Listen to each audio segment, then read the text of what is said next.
Is it an apartment complex or a single family home? Single family homes. All right. And can you describe for the ladies and gentlemen of the jury what, if anything, you saw upon your arrival to that location on April 28, 2015? Upon my arrival, I saw shell casings in the street, driveway, property damage. Front of the house had been shot up. Vehicles in the driveway had been shot. I think one vehicle on the street also was damaged by gunfire.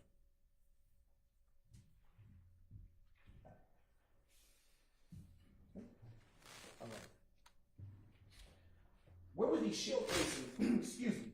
Where were these shell casings that you just mentioned located when you arrived? The shell casings were.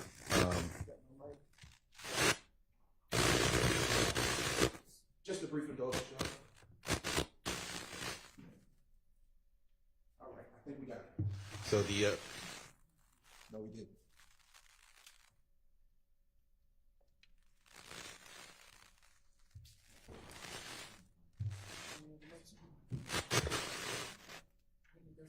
It may be mine.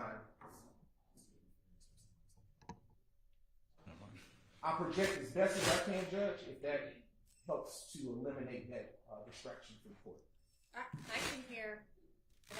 If somebody over at the far side of the room cannot hear, y'all just let me know. Okay. All right. I've been told to be pretty loud around here. All right. So you can continue with your answer. If you need to re-ask the question, I can. Please. Okay. All right. You described just a few moments ago that you saw several things. I believe the last question I posed to you was, where were these shell casings that you spoke of earlier? The shell casings were in the street directly in front of the home. Okay. And inside the driveway of the residence.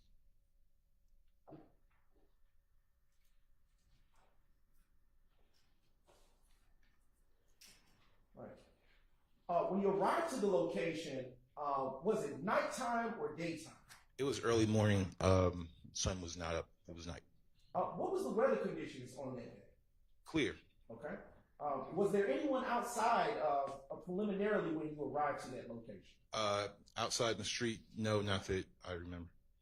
What was the atmosphere like? Was there? Can you describe the atmosphere, if you will, for the jury? When I arrived, it was very still. You could tell that something had happened. Approached the house, if I remember correctly, the front door was open, but it's like a steel security gate was closed, and there's a gentleman standing in the steel security gate. Okay. Before I move to what you just said, I want to go back to something you said earlier. You also indicated that there were damage to vehicles that you saw preliminarily when you arrived. Do you recall saying that? Yes. How many vehicles do you recall at this time being affected by the defects? 3. Okay. Do you recall the make and models of said vehicles? Yes. Okay. Can you describe for the ladies and gentlemen of the jury what those vehicles were, make and model? It was a red Infiniti. I believe that was in the driveway. It was a blue Dodge Charger. I believe that was also in the driveway, and a blue Chrysler Pacifica parked on the street. Was the Chrysler in the street? I believe it was on the street. Okay. Are you sure about that? I'm not 100% sure. 10 years ago. Is there anything that would help you refresh your recollection at this point? I can go to my report if we have a moment. Yes, if you would just give me a brief moment. Your Honor, I am going to approach the defense with your permission, of course. You may. All right. With a copy of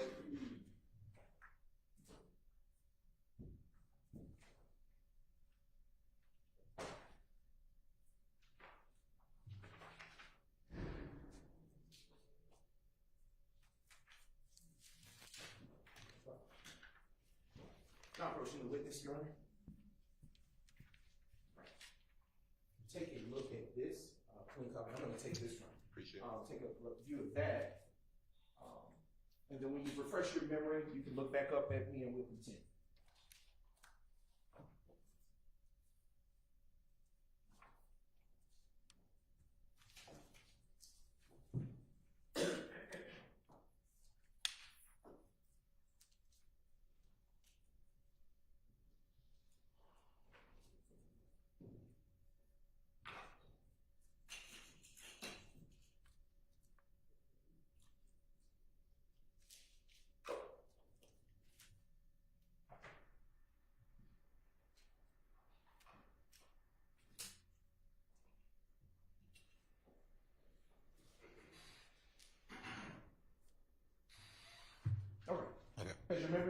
has your memory been refreshed? Yes. All right.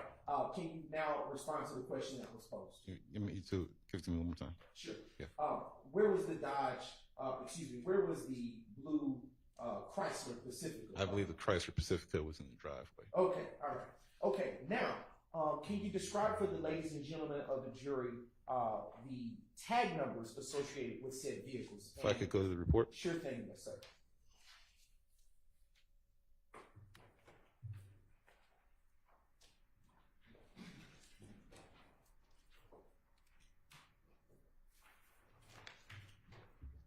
Okay. So the Chrysler Pacifica was a Georgia plate, Paul Charlie Sam 5023.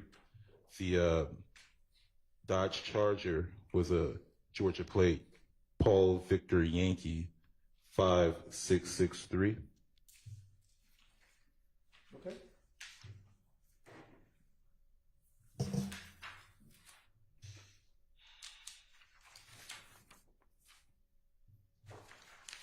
Red Infinity, it's going to be Paul Whiskey King 8190. It's PWK 8190. Okay. All right. Now, I would like to ask you with respect to each of those vehicles, do you recall by any chance, for the ladies and the gentlemen of the jury, where the defects, the bullet defects to those vehicles were located around or about? Yes. The Red Infinity had defects and damage to the front hood and the front windshield. The Blue Dodge Charger had defects to the front hood, front windshield, and the blue Chrysler Pacifica had defects to the driver side rear panel area.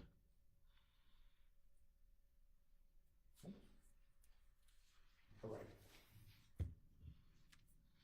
On that early morning of Tuesday, April 28, 2015, were you at all able to speak with the owners of said vehicles?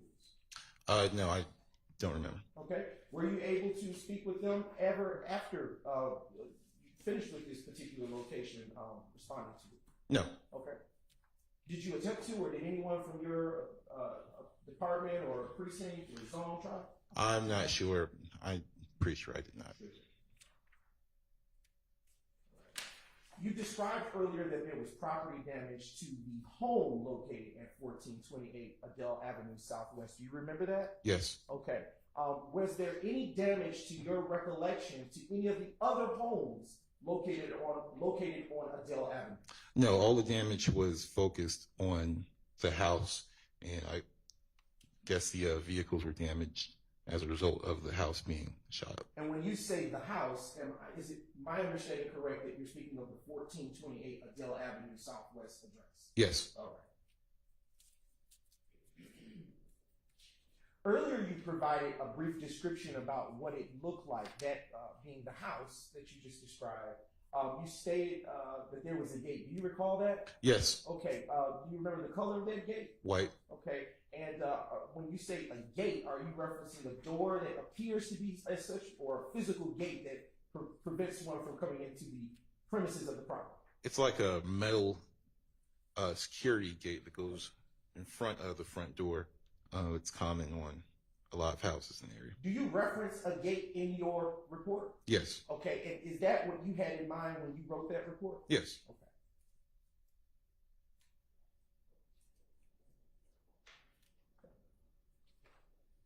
I am now going to show you what has been pre-marked as State's Exhibit 8, Kappa, Your Honor. And I am showing the defense, that is, what has been pre-marked as State's 8, Kappa.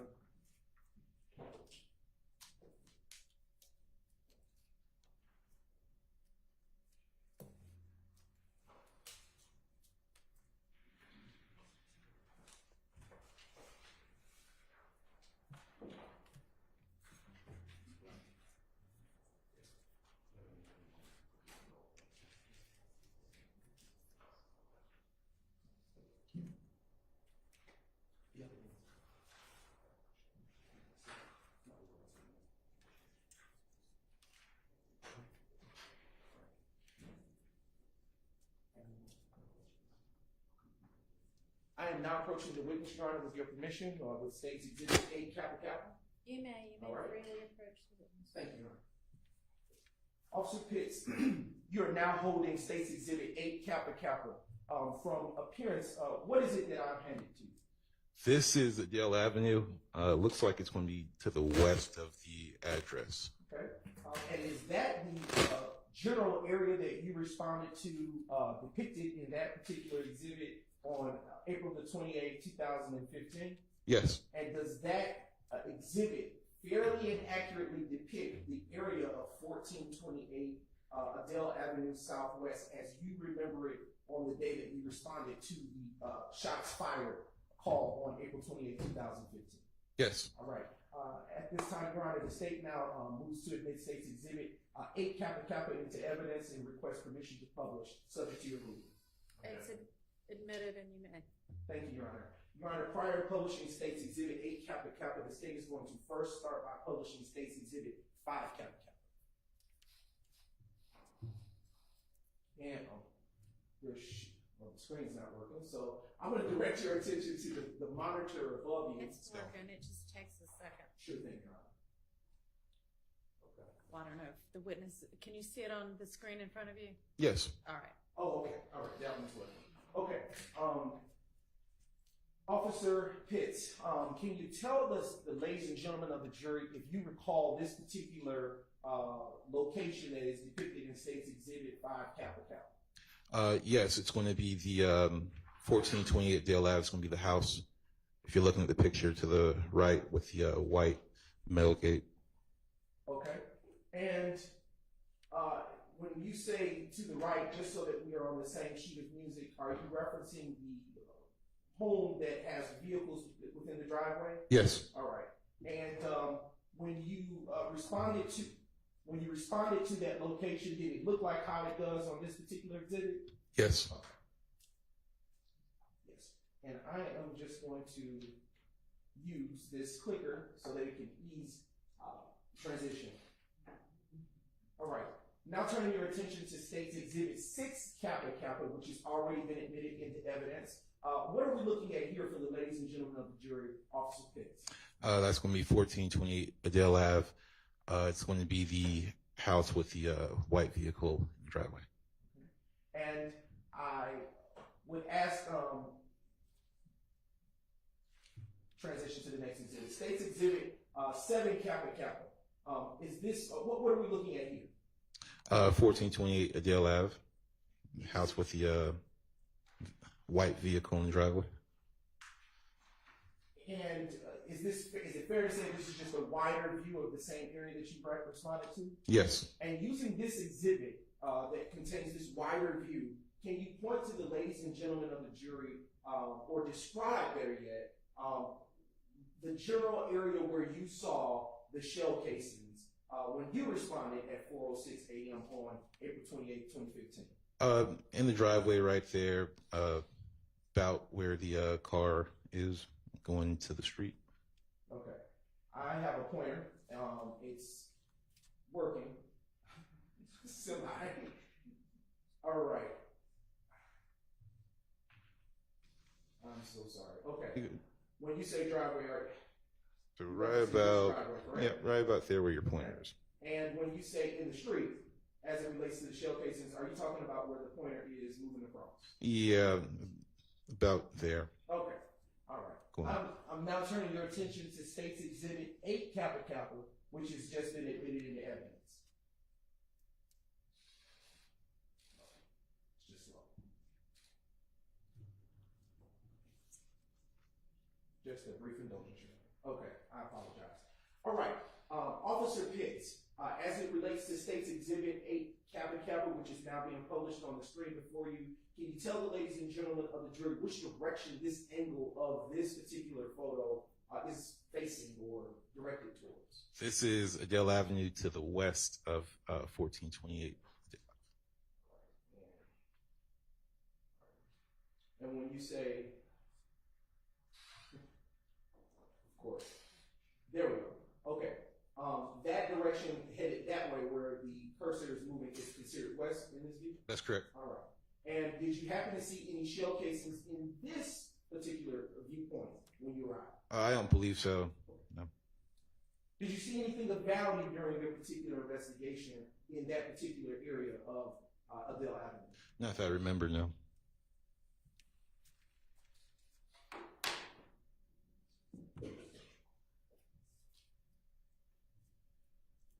Earlier, you spoke about you saw shell casings, and I want to continue to probe on that. Do you recall the amount of shell casings that you saw at the scene of the incident? About 32. Okay. Do you recall or remember the caliber of shell casings that were in your viewpoint? Yeah, 223 caliber and 7.62. You said the last one you stated? 7.62. 7.62. Okay. Do you have training or experience firing a rifle? Yes. And in your training or experience as an officer, what type of rounds fit into a rifle? 223, 7.62. And in your training and experience as a law enforcement officer, does a rifle require one or two hands to hold? Two. Okay. In your training and experience as one who has fired a rifle, is this one that is a single shot firearm or one that shoots in rapid succession? It shoots multiple rounds. All right.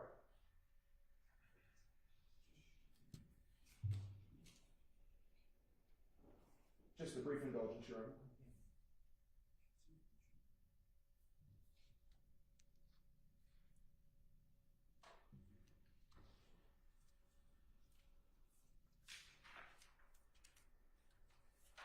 All right.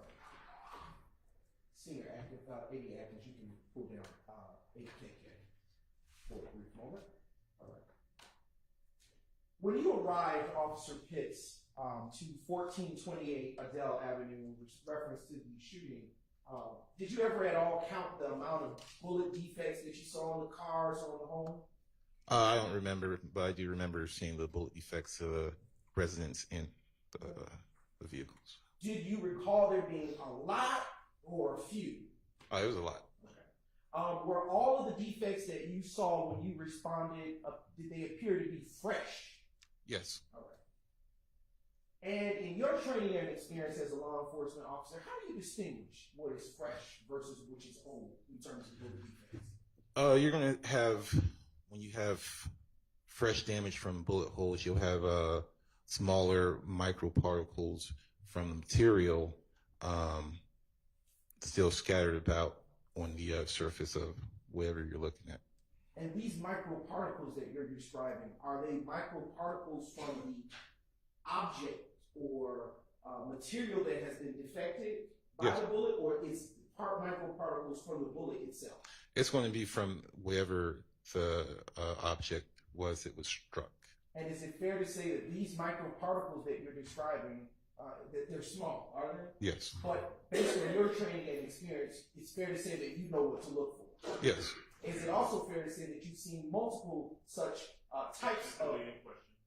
I can rephrase that. All right. Have you seen multiple defects to property before? Yes. All right. And is that what informs your ability to, is it fair to say that is what informs your ability to look for such microparticles in other crime scenes? Yes.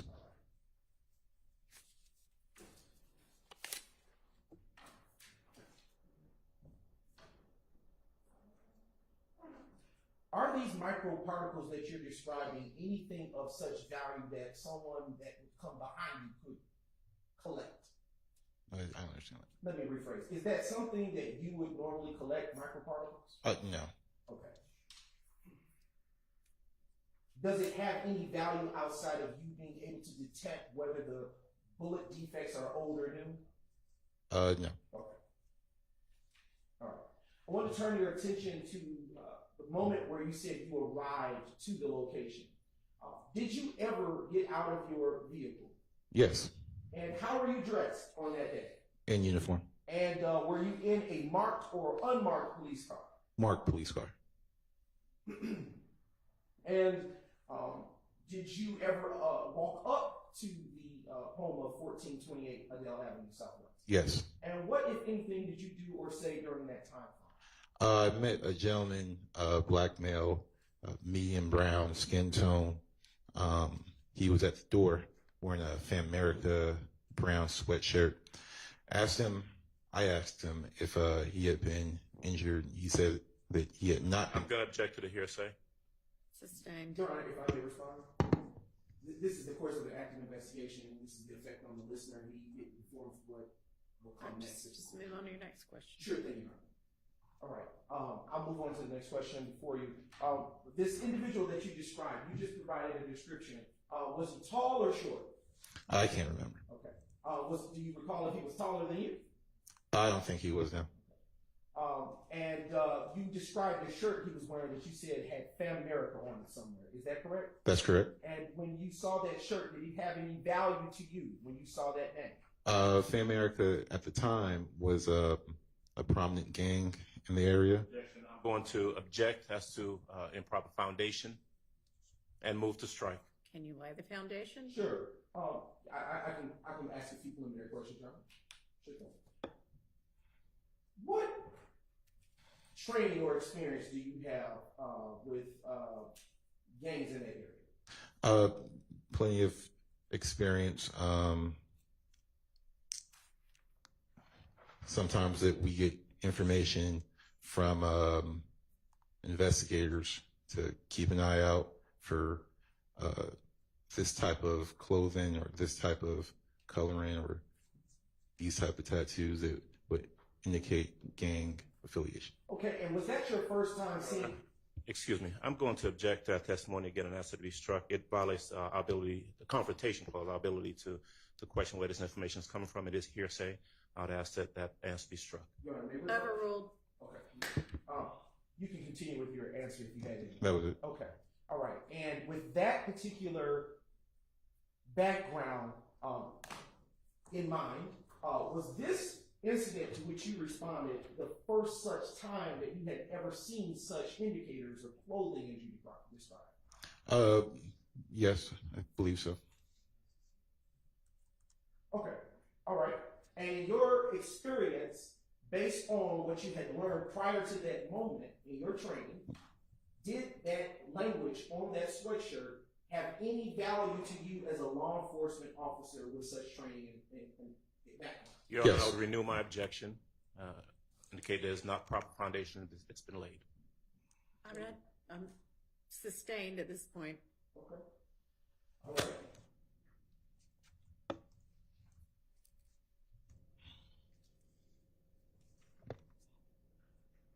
Have you ever had formal gang training? No. Okay. But have you ever had interactions with gangs? Yes. And have you come to learn prior to April 28, 2015, let me rephrase this question. What identifiers, to your knowledge at that time, in April 28, 2015, did the gang, as you described, Fan America have? Sometimes they wore clothing that had their. I'm going to object. That's still a foundational objection. Sustained. I'm going to move on to another question. At that time that you saw this individual with the shirt and indicator that you described, language, Fan America, Yes. what, if anything, did you do after that? I went to the home and looked for an injured party. Okay. When you say you went to the home, are you saying you went in the home? I went inside the home and looked for an And injured party. when you went inside of the home, what, if anything, did you see or do? I spoke with the person who was struck by gunfire. If I may refresh my memory. Sure.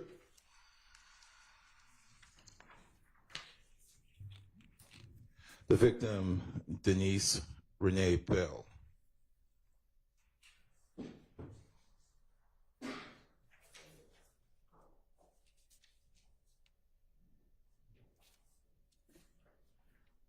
I want to ask you a little bit before we transition to what you did in the home. I do remember what you said last. Yes. Orienting you back to what you said when you met the individual, the male, at Yes. his front door. Can you describe around or about his age He looked to be in his mid to upper 20s. Okay.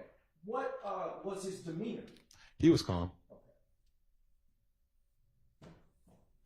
And when you entered the home, did you actually, in fact, see an injured party? Yes. And whereabout in the home do you recall her being? She was in a rear room of the residence. Did you ever get a name for her? Yes. Her name was Denise Renee Bell.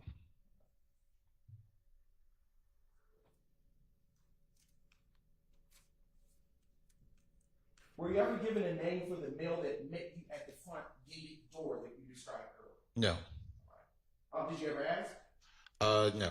All right. Did he remain the entire time that you were completing the course of your investigation? No. Okay. Where do you recall where he may have gone? No. He's gone. Do you recall at what point he left the property? While I was speaking with the victim, he left. When I asked where he went, nobody knew. I'm going to object to the hearsay. The answer is nobody knew anyway. So. Sustained. Your Honor, may I this one? Move on. Okay. Do you recall what relationship, if any, this unknown black male in this Family America shirt had with the victim in the home? Your Honor, to the extent it calls for hearsay, I would object. I'm sorry, but I couldn't hear what you said. To the extent that that response calls for a hearsay, I would object. I'm sorry, re-ask your question. I was focused on what you said and I've lost what the question was. No problem, Your Honor. All right.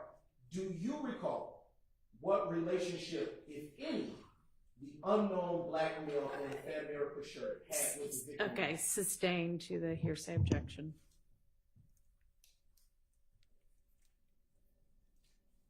Do you know if he resided at that location? No.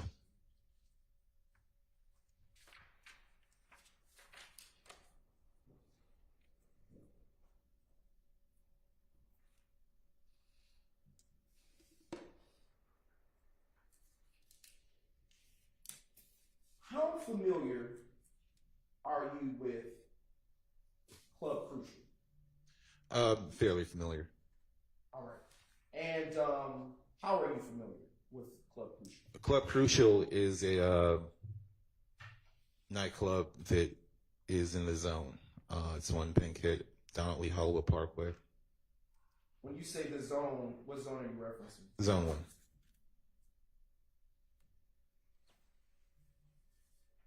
And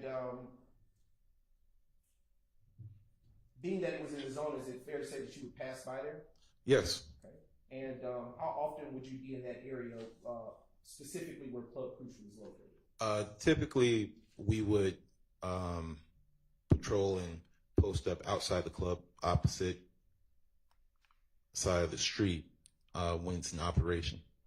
Okay. Why would you post up across the street from Club Crucial? Sometimes it does attract a rowdy crowd. And how often would you post up?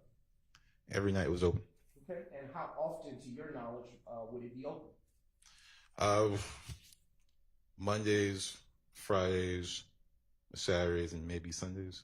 And to your knowledge, was Tuesday, April 28, 2015, the early morning hours from when that club would have been letting out? Yes. And were you doing directed patrol over there prior to responding to 1428 Adele Avenue Southwest? I can't remember, but I'm sure that I was. Okay. And would you do it alone? No. And around or about how many law enforcement officers would be a part of that directed patrol team, if you will? Maybe about 2 or 3 units. When you say units, are you talking about vehicles or persons? Vehicles and persons. So 2 or 3 officers.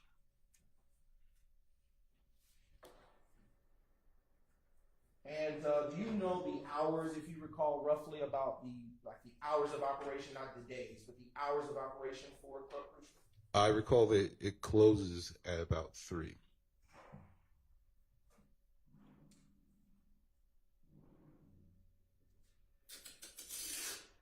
based on your dispatch call, about how long after Club Crucial, excuse me, let me rephrase that, I got tongue tied.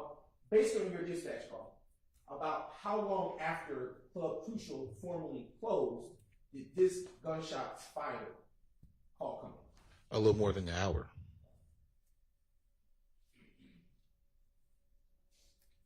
About how far, to your knowledge, is Club Crucial from 1428 Adele Avenue Southwest?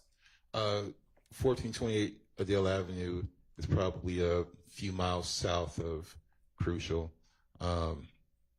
maybe about 3 or 4.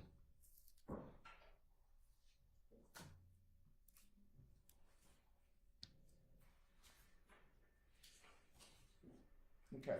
Are you familiar with an Officer Clinton Hayes?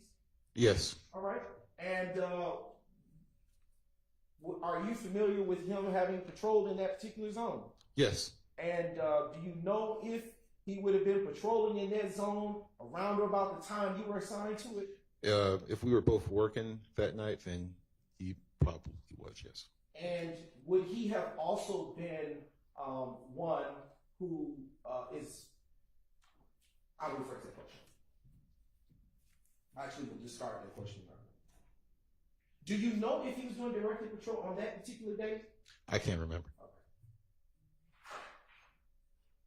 To your knowledge, what was the busiest night for Club Crucial? Objection, relevance. Very relevant, Your Honor. Overruled. Mondays and I believe Saturdays. I am now showing you what has been previously admitted as States Exhibits 2 Tango through 6 Tango, and they will be published on the screen.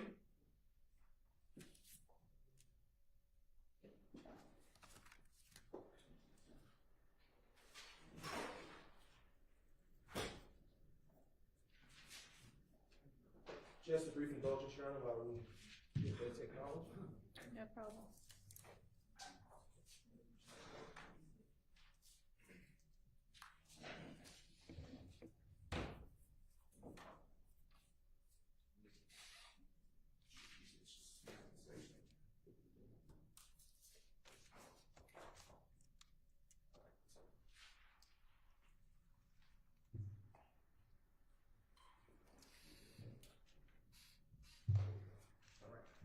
It's now coming on the screen. States Exhibit 2 Tangos.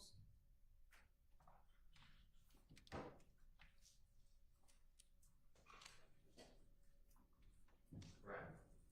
These in evidence. Yes.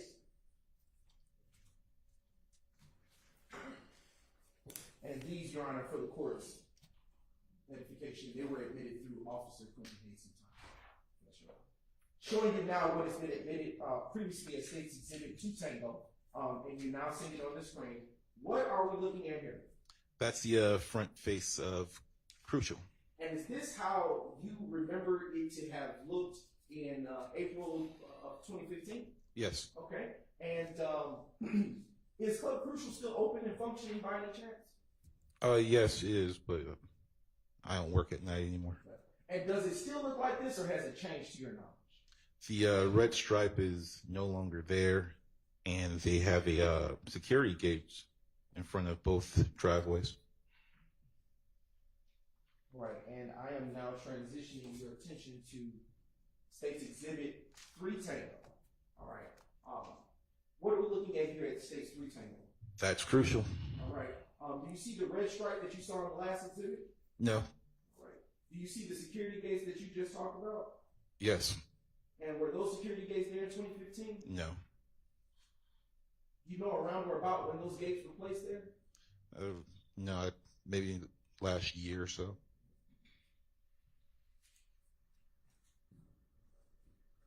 Now showing you States Exhibit 4 Tango. Do you see the brown structures on that property?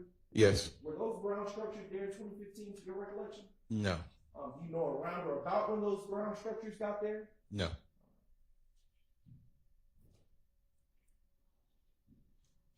And is it, what are we looking at here? That's Crucial from the parking lot.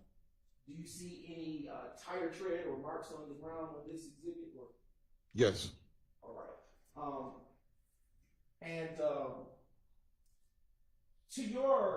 based on your training experience, why would marks like that be on the ground? Your Honor, that would call for speculation. I object. Overruled. Tire tread would be on the pavement because maybe somebody was driving and doing donuts. Okay. Is that what that looks like to you? A donut? Yes. Is that some of the rowdy things that you described that would happen over there? Yes.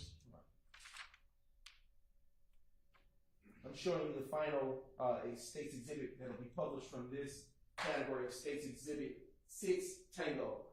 What are we looking at? What is the ladies and gentlemen of the jury? What are the ladies and gentlemen of the jury looking at here in state's exhibit 6 Tango?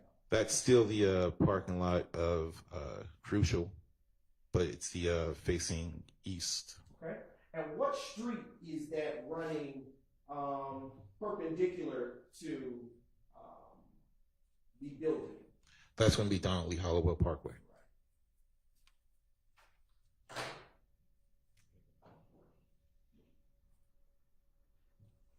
Earlier you stated that Club Crucial was about 2 miles or so from 1428 Adele. About how much time in terms of minutes would it take for you to get from Adele to Donald Lee Hollowell Parkway, where Club Crucial is situated? Maybe about 4 or 5 minutes. And when you say 4 or 5 minutes, are you talking about in driving or are you talking about walking? Driving.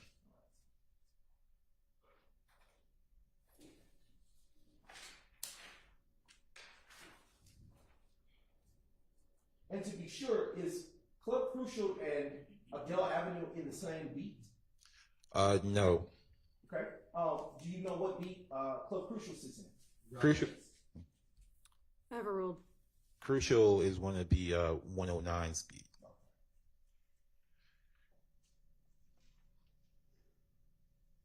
Right. I want to turn your attention back to the moment when you entered inside of the residence situated at 1428 Adele Avenue. Earlier you stated that you saw the gunshot victim. Can you describe around or about her age to you at that time?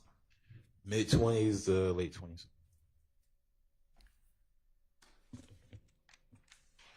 Can you describe her demeanor? She was excited. She was upset. All right. How was she positioned, if you will, inside of the home? I can't really remember, but I believe she was, when I spoke with her, she was lying prone on her stomach. Did you happen to get a date of birth for the victim when you were investigating this particular incident? Yes. All right. Would you have included that? Would you have included that in your report? Yes. And are you sure at the time that you made contact with her that she was in her mid to late 20s? Let me refresh my recollection. All right. I'll give you a few moments to refresh and then look back up at me when you've done so, sir.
I'm going to ask you a different question. That I think I want to circle back first. Okay. A few moments ago, did I hear you correctly when you said that she was excited? Yes. All right. When you approached her and saw where she was positioned, did you see where about on her body she was struck by a bullet? The upper right buttocks. And was she alive, alert, conscious? Yes. Is that yes to all three? Yes, she was alert, conscious, and breathing. And was she in need of emergency medical services? Yes. And were emergency medical services called at that time? Yes. And do you recall who called? I requested Grady EMS to come out and transport female. Did you speak with Ms. Bell ever after that day? No.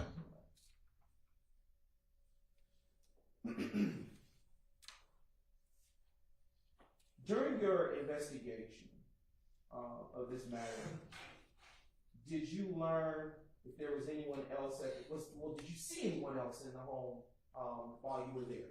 Yes. All right. About how many persons did you see and observe there? From the start, when I got there was 6. All right. Okay. So, do you recall the names of those persons? Yes. All right. What are their names? The other 4 individuals who were inside the residence, if I can go to my report. Sure.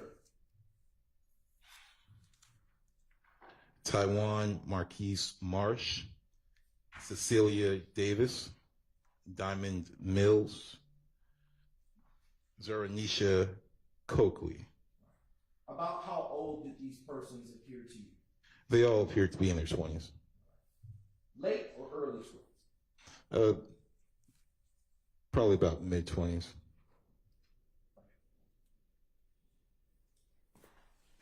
Do you know if they were residents of that particular home or passersby? Calls for hearsay. Sustained. Did you, all right, what was their demeanor like when you encountered those 4 individuals you described? They were all upset and excitable.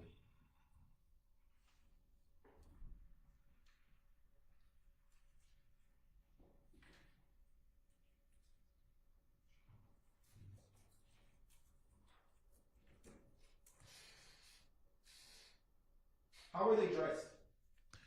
They were all wearing street clothes, like they had been up. At 4:06 in the morning? That's correct. All but, I believe, 1 female.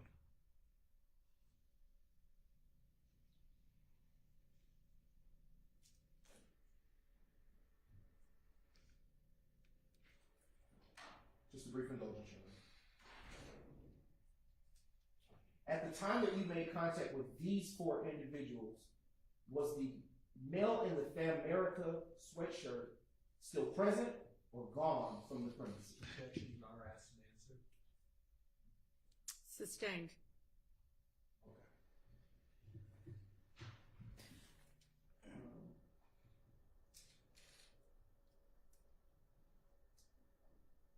Well, actually overruled. That particular question wasn't asked before. Go ahead. You can answer. The male in the brown Fan America shirt, he was no longer at the location.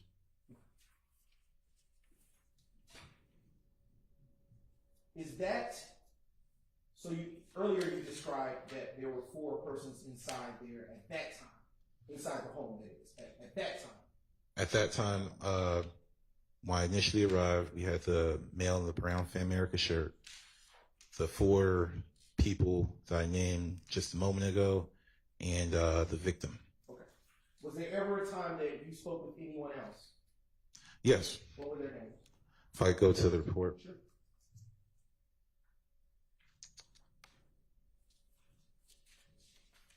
So while at the location, a Kanisha Harris arrived.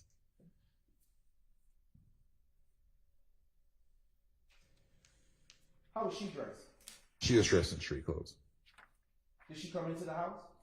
Yes. What was her demeanor? She was upset as well. About how old did she appear to you? About in her 20s.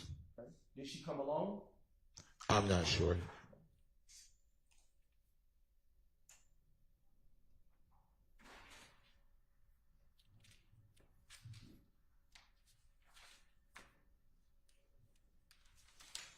All right. I want to talk about your activity inside of the home a little bit further. While inside of the home, can you describe the interior of the home for the ladies and gentlemen here? The interior of the home had what looked to be other bullet holes in the wall into the interior, but it had been plastered over and covered each individual hole. Okay. And when you say plastered over, can you describe a little bit more detail, if you can, for the ladies and gentlemen of the jury, what you mean by that? Like repaired. The bullets came through the home, and then someone came through and put drywall plaster over each individual home or hole.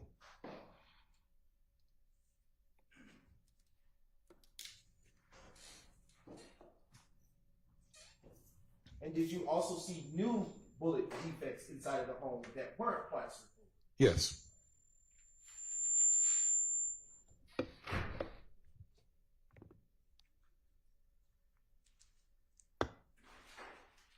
Did you?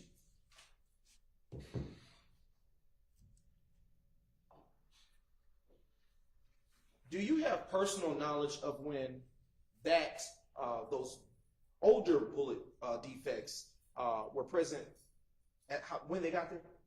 Yes. Well, I did premise. Personal knowledge. Oh, no. Okay.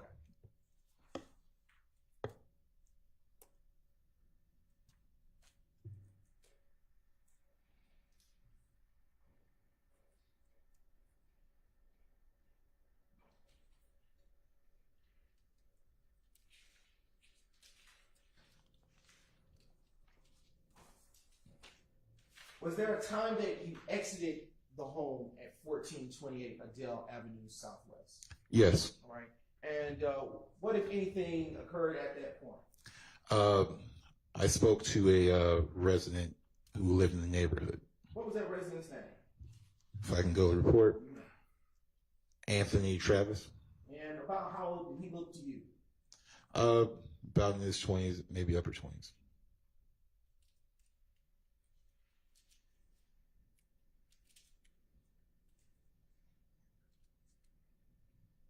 Did you initiate contact with him, or did he initiate contact with you? He initiated contact with me.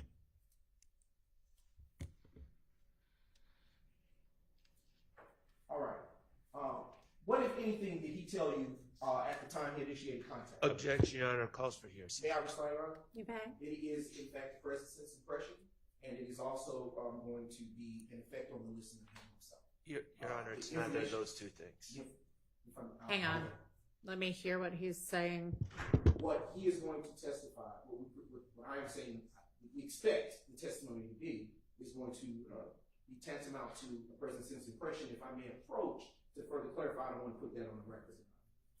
Do you want to come up to the bench?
conferences quickly, and it's a good time for a break anyway. And officer, you're welcome to step outside for just a few minutes.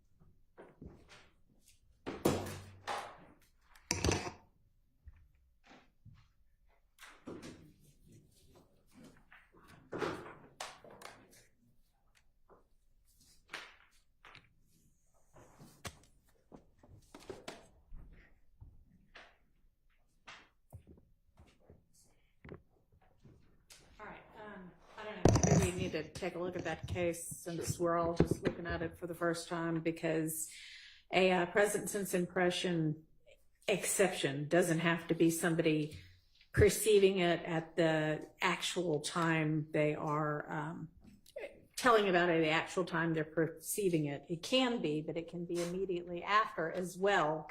So the question is sort of like how much time can go by for it to still be considered immediate. And I don't know if you know what you expect the witness to testify to, but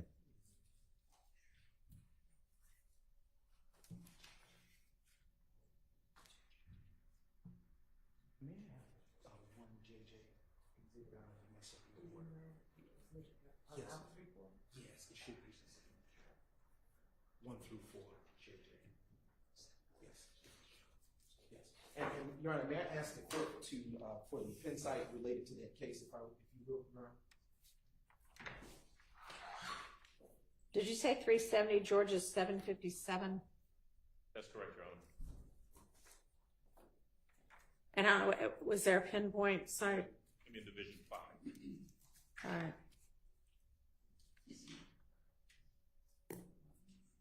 Do you have any idea what do you expect the witness's answer to be when you ask him the time that elapsed?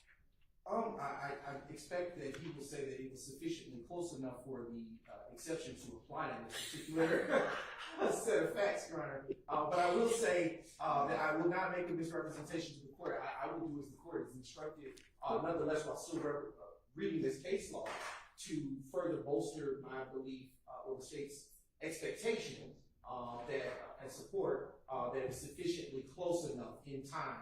Okay, well, I doubt if he's going to answer the question. It was sufficiently close enough in time in order to get this within the exception. I'm asking, can you step back out? Sorry. I sort of gave you that instruction as though it was an option, but we'd actually like for you to stay out till we call you, but you didn't know that. So, 370 Georgia 757, and nothing's coming up. Georgia appeals. That makes a difference. Okay, sorry. So, do you have any idea, Mr. Brown, the amount of time he's going to say elapsed? I would say about 20 minutes, but I want to confirm that before I skip that and make it. Well, I mean, obviously, but okay. Well, I don't know if 20 minutes is going to get you within the At the exception. most, I should say. I guess we'll see what he says, but.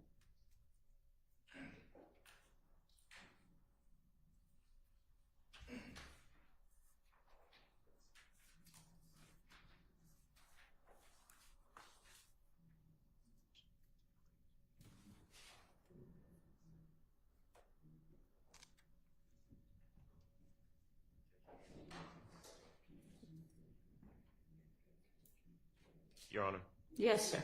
when the court has an opportunity, what I would suggest, and what is probably appropriate, is for the prosecutor to give the court, and I think you asked for this, a proffer of what the witness would say.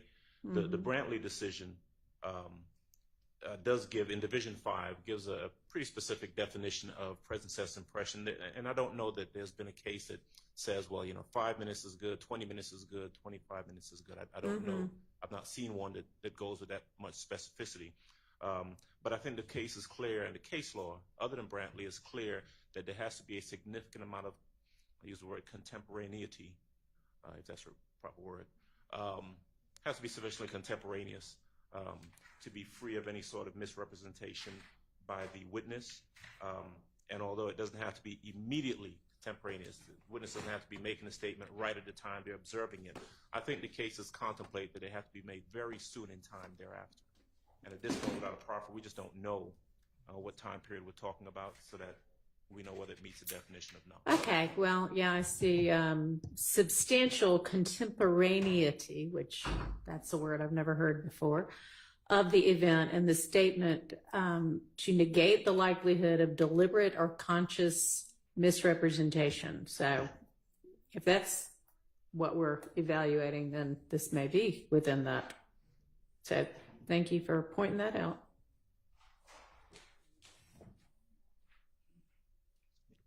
We don't know.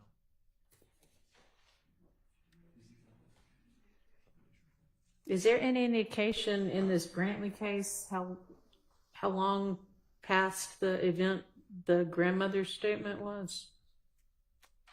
I'm looking.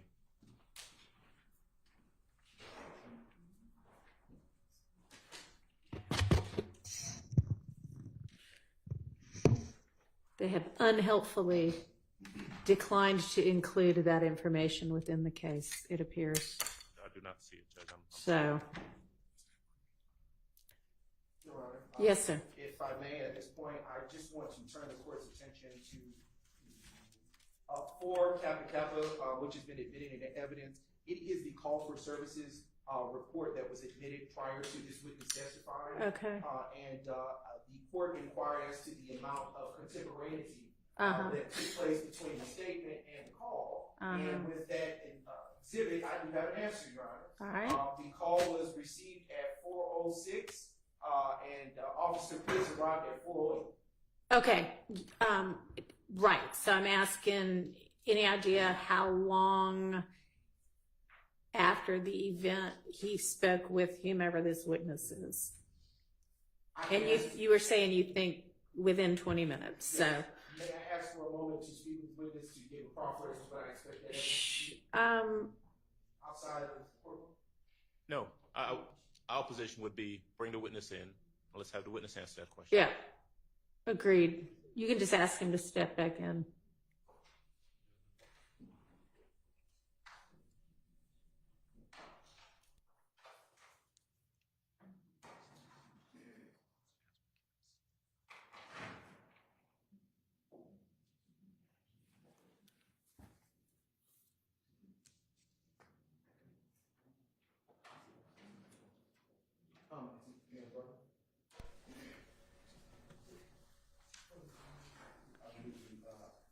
Your Honor, you want him on stand for that question? Yeah, Okay, I just want to be sure. if he knows. All right. Officer Pitts is a little different. It's not a couple sitting over here. Okay. I have a couple of questions to ask you for the court's purposes. If you recall, around or about which time do you recall the call coming in for service? We already know that. Just get to the point. Sure. Do you know around or about the time that elapsed between you arriving to the scene and speaking with Mr. Anthony Travis? Was it hours or was it a few minutes? Minutes. Okay. All right. Y'all want to ask him anything about that? Yes, please. May I? You may. May I stay here, Judge, and if I speak to the You microphone? can, yes. Officer Pitts, is it? Yes. All right. On that note, were you the person that spoke to Anthony Travis? Yes. And you indicated previously you got to the scene and you went inside, spoke to some people. So give us an estimate as best you can from the time of your arrival to the time you actually speak to Mr. Travis or he comes to you. How much time had passed? Maybe about 15, 20 minutes. 15 to 20 minutes? Yeah. All right. Thank you. You can step back outside.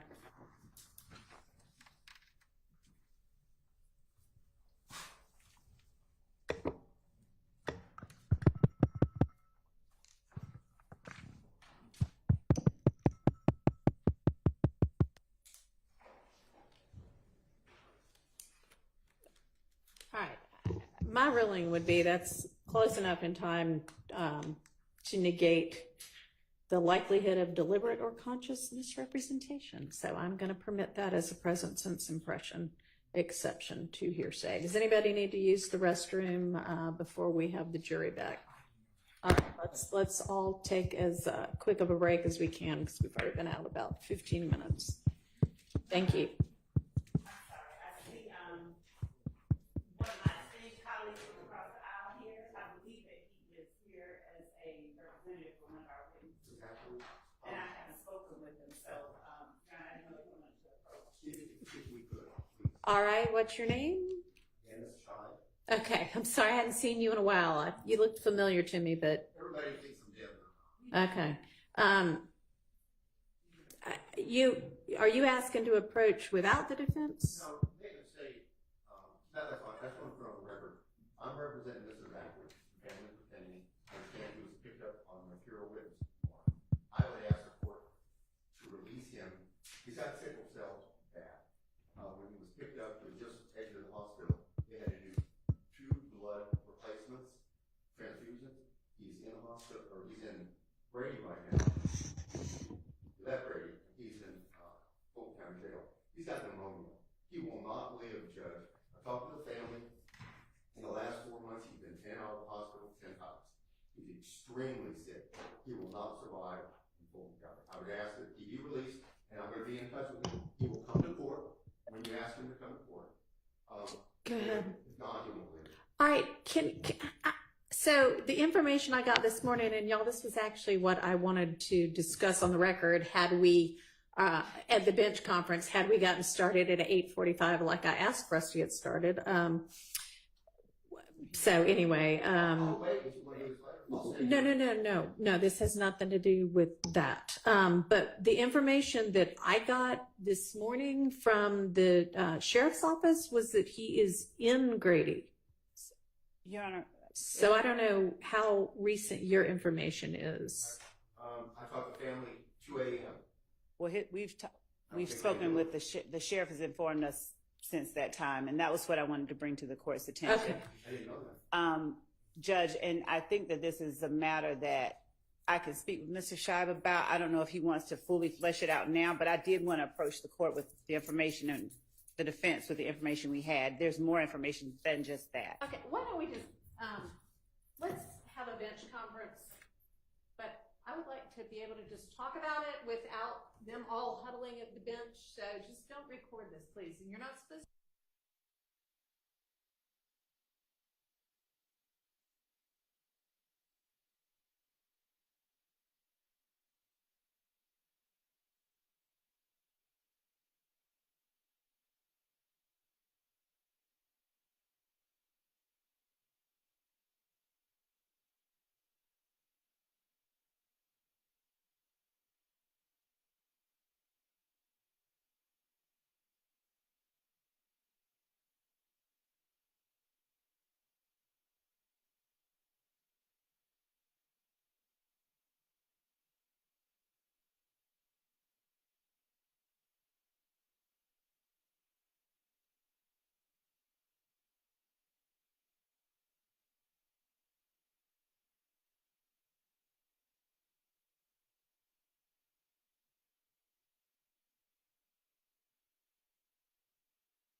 Okay, well, did you just find it after I said, is there anything else before we get the jury in? Do have that case, Judge. Okay, give it to me really fast.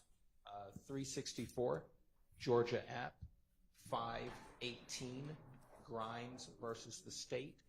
It's 2022 case. So, Ms. Brown, did you hear what he just said? Yes, Your Honor. Mr. Brown. Sorry? You called me Ms. Brown. Well, you know what? I'm sorry, but you didn't introduce yourself, and so I was just taking a stab at it. I'll tell you. What's your name? Seth Brown. 88 Seth Brown. Okay, so what was wrong with me saying Mr. Brown? You said Ms. Brown. No, I didn't. I said Mr. Brown. Oh, I I'm just sorry. slide my words into each other sometimes. So. Okay. Thank you. You can be seated. Case. We see. Well, I'll try to look at it on the fly here, and What was that pen site, since we can look at it? Hmm? That pen site that he provided the court? I don't know. Is there a pin site? Sorry, y'all. I thought we were ready, but of course, after I say bring the jury, we have some more. Oh, wait, here's some more. Thank you.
Had a chance to take a look, to respond. I'm so sorry, y'all.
Your Honor, the state's position hasn't changed much. This doesn't seem to impact where the state stood as it relates to the last break. Additionally, I'll just say, Judge, while contemporaneity is understood to be, in fact, a part of the analysis, a reference to a citation from Carlson's Rules on Evidence further advises that precise contemporaneity, though it's not required. We know that already, so that doesn't shed any additional light on the subject. All right, why don't you just ask the leading questions and focusing on what matters with regard to this exception, and I'll see how it comes out.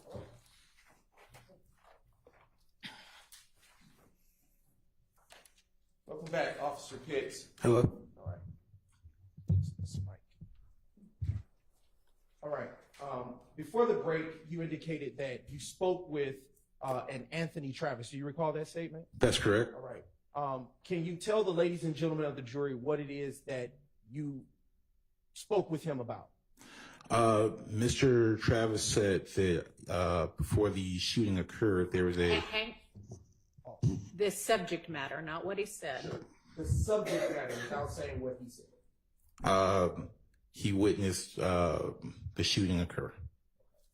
All right.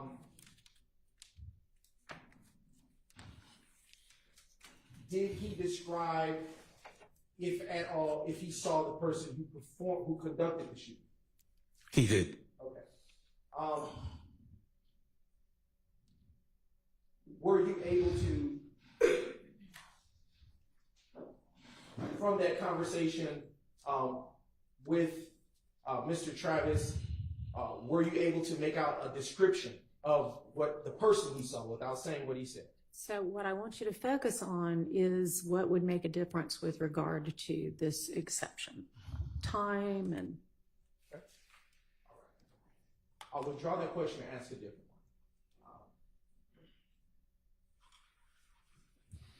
What did he describe that he saw? Hold on. One second.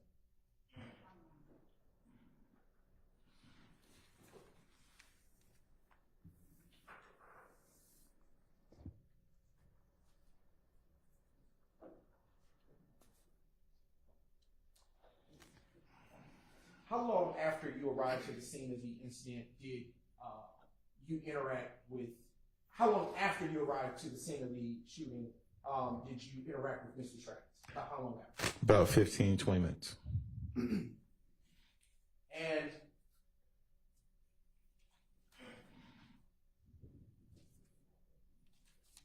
did he give you details about what he saw regarding the shooting that took place prior to your arrival? He did. And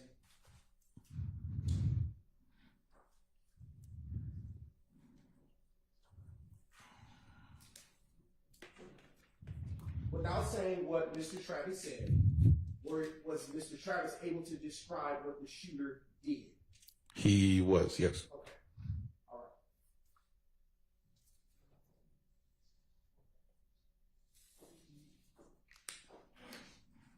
Was he able to describe to you at that time the methods of transportation, if any, for that particular shooting? Yes. And earlier you talked about the ages of the persons you interacted with that day. Yes. Do you recall the dates of birth associated with it? Not off my memory. I would need my report. Okay. I am now approaching you again with what has been pre-marked as State's Exhibit 500R. And I'm going to give you this is the exhibit again. And when you've had a moment to refresh your recollection, please look back up at me when your memory has been so refreshed. Yes. All right. So, what is the date of birth for the victim, Ms. Denise Bell? January 21st, 1956. Based on that date, would she have been in her mid to late 20s? No. All right. Okay. What about the dates of birth for the other persons that you interacted with on that early morning of April 28th, 2015? Yes. Miss refreshing my memory. Miss Diamond Mills was born 10/30/1995.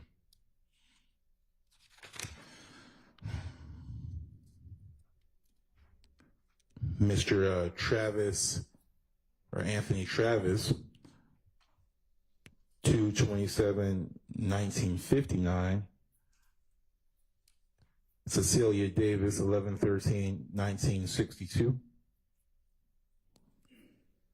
Diamond Mills, 10/30/1995.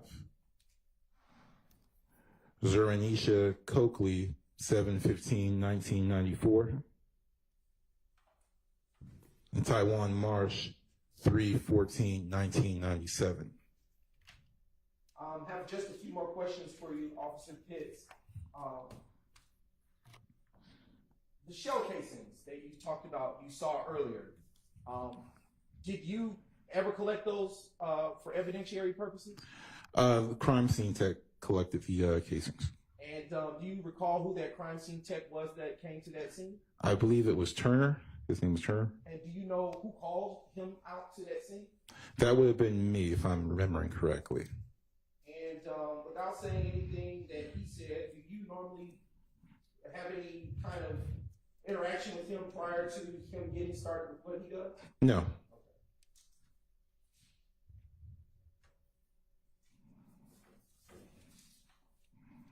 Just a brief indulgence. Sure.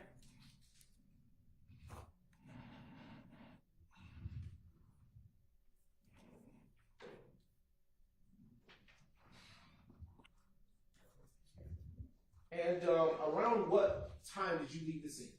I can't remember. Okay. And do you recall who all was still there when you left? No, I don't remember. And did that conclude your involvement with this case? Yes. Your Honor, at this time, say passes to witness. All right, are there defense questions for this witness? No questions on behalf of Mr. Williams. None.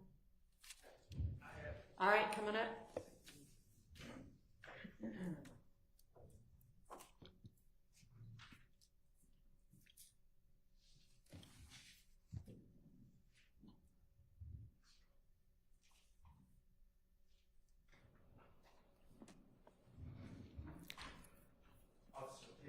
Hello.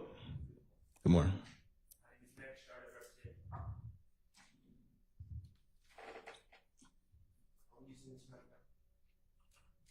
There we go. My name is Max Shard. I represent Shannon Stillwell. Okay. All right. You arrived at the scene, and it sounds like within 15 to 20 minutes you were speaking to a Mr. Travis. Anthony Travis, yes. Okay. And Mr. Travis was, to your understanding, not someone that lived in that residence. That's correct. Okay. And he approached you on the street as you were leaving? I believe that he spoke with an officer standby, and then when I got out there, he approached me. Okay. And he gave you a description of the person whom he saw shooting at 1428 Adele Avenue, correct? Correct. Okay. He described that, and he gave a description also of a car, correct? That's correct. He said one car left the scene, one car, right? That's correct. Okay, and he described the person shooting a gun that had a banana clip, correct? That's correct. Okay, and he described that individual as a black male? That's correct. Short black male, correct? That's correct. Okay, and did you get a height range or was it just short? I believe it was just short. Okay, and he described that gentleman as having dreadlocks, correct? That's correct. The shooter being short black male with dreadlocks. That's correct. All right. Can I approach? You may.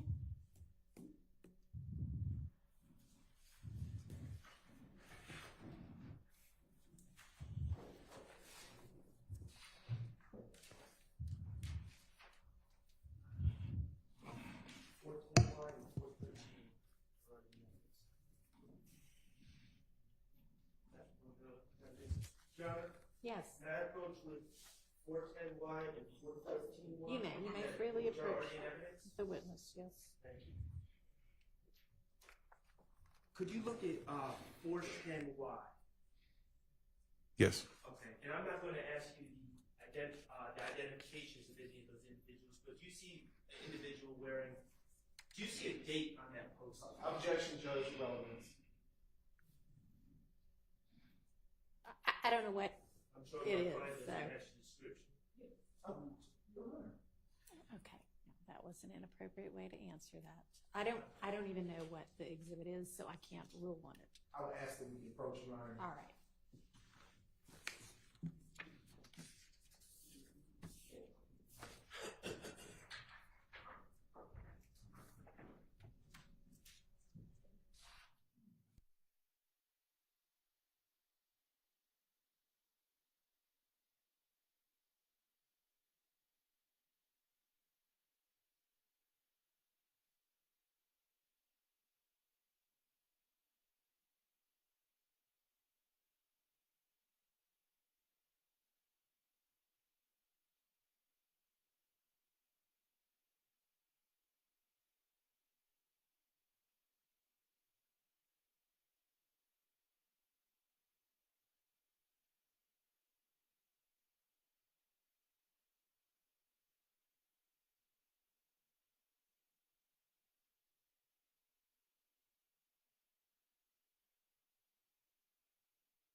Thank you, Your Honor.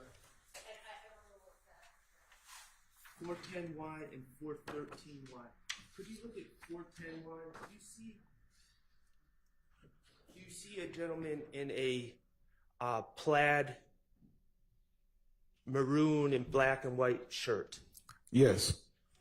Does that gentleman have dreadlocks in Your that Honor, picture? I'm going to object on the same basis that we had an objection. I'll ask for a continual objection because for the reasons that were articulated. Does that gentleman have dreadlocks in that picture? No. Okay. And what is the date of that post, if you can read it? 4/28/2015. Is that the same day as this incident that you were referring to in your testimony here today? Yes. Okay. I'm going to ask you to look at 413Y and your 413Y. Is that another picture of that gentleman? Yes, And you would agree that that picture also shows that he does not have dreadlocks? that's correct. Okay. Your Honor, may I just publish the jury?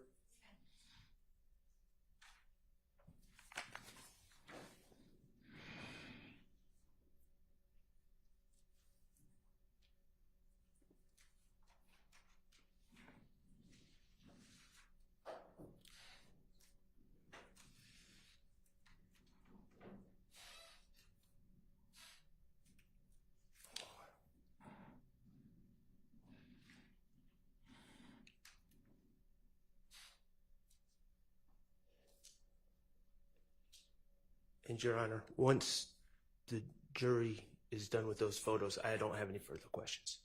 Okay. All right, do any other defense attorneys have questions for this witness? All right, does the state have redirect? Yes, Your Mic Honor. back on, all right. Oh, well, All right, I'll give them just a second, and then you may do your redirect.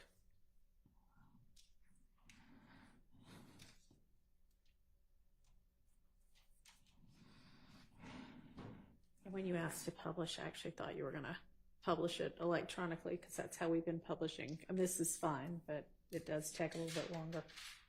I apologize. We didn't have the electronic copy available. Of this, okay, it's fine.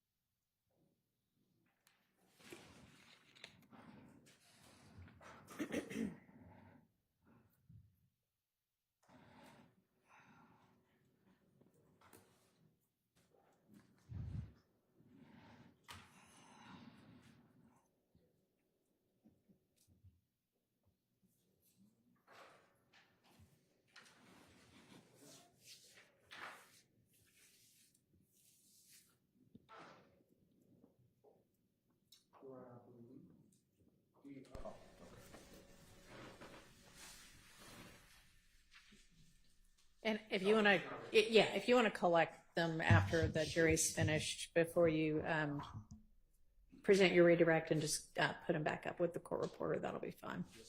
Thank you.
I am now collecting, Your Honor, All right. state exhibits for 13 line.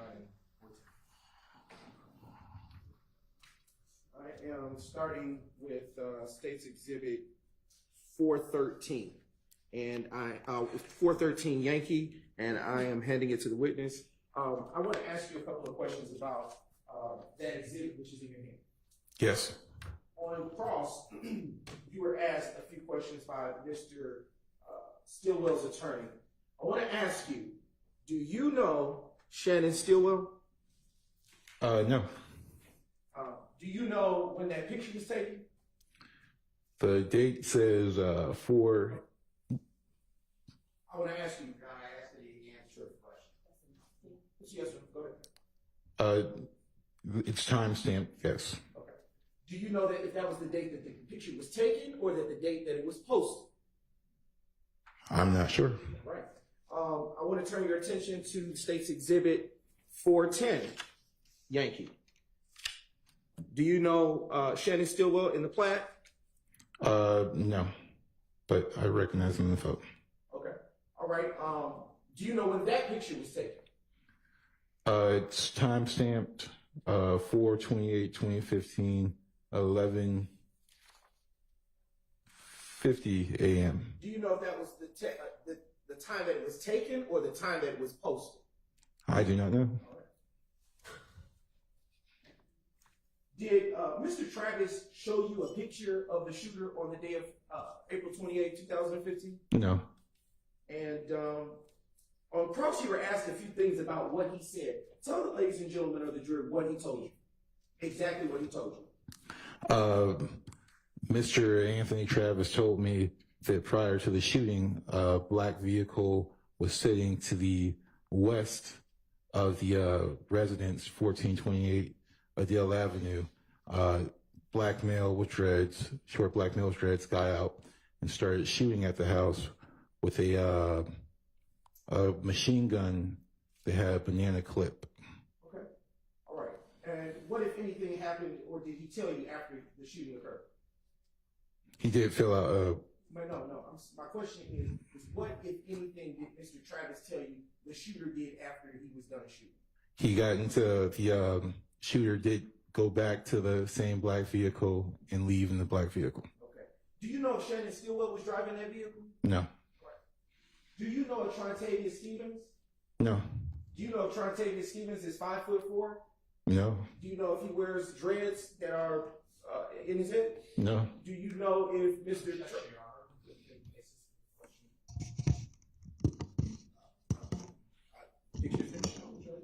Probing based on the questions that were asked. I'm going to object as to leading. Sustained. Your Honor, may I respond? You can rephrase your question. All right.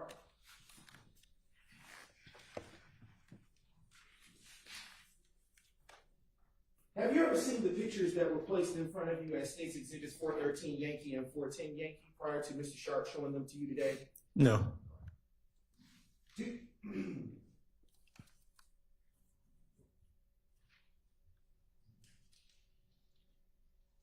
And do you know whether or not Trontavious Stevens is a member of YSL? No. I do have a few more questions. You testified that there was a banana clip that Mr. Travis described to you, correct? That's correct. All right. In your training or experience, is banana clip the type of formal terminology used to describe such things? It's the improper terminology for a magazine. When you describe a magazine, what do you have? What do you understand? Or what are you communicating to the jury? In reference to this report with Mr. Anthony Travis, I believe he was talking about a rifle magazine, kind of similar to the one I have mounted on my vest. How is it shaped? In the shape of a banana. And what is the purpose of this magazine or banana clip, as Mr. Travis described? It feeds ammunition to the firearm. Did Mr. Travis tell you at that time whether or not he knew the shooter to have emptied the magazine or the banana clip? No. And what kind of rounds would be put inside of a magazine for a rifle? 223 762. And what shell casings were found on the scene of the shooting, crime scene of 1428 Adele Avenue Southwest? 223 762. And when Mr. Travis described to you what he observed the shooter to do, did he tell you if the shooter got into the driver or passenger side of the vehicle? I don't remember if he told me. And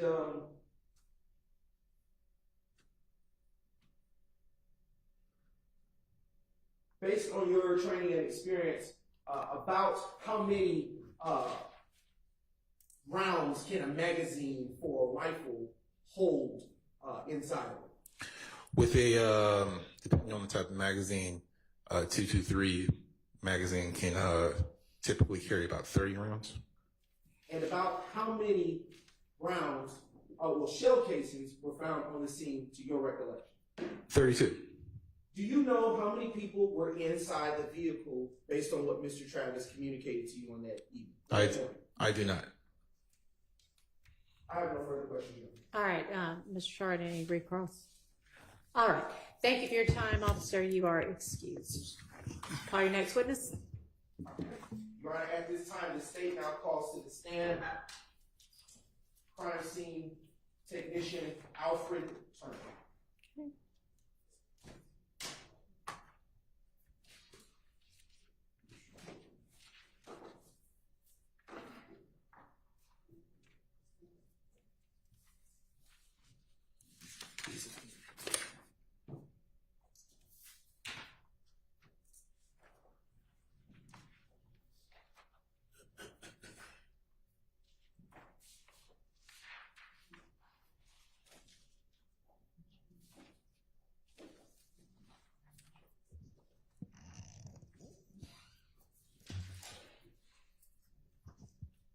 Can all of the attorneys do everybody a favor and have, when you know we're going into this sort of redirect, have your witness at the door ready to walk in, please?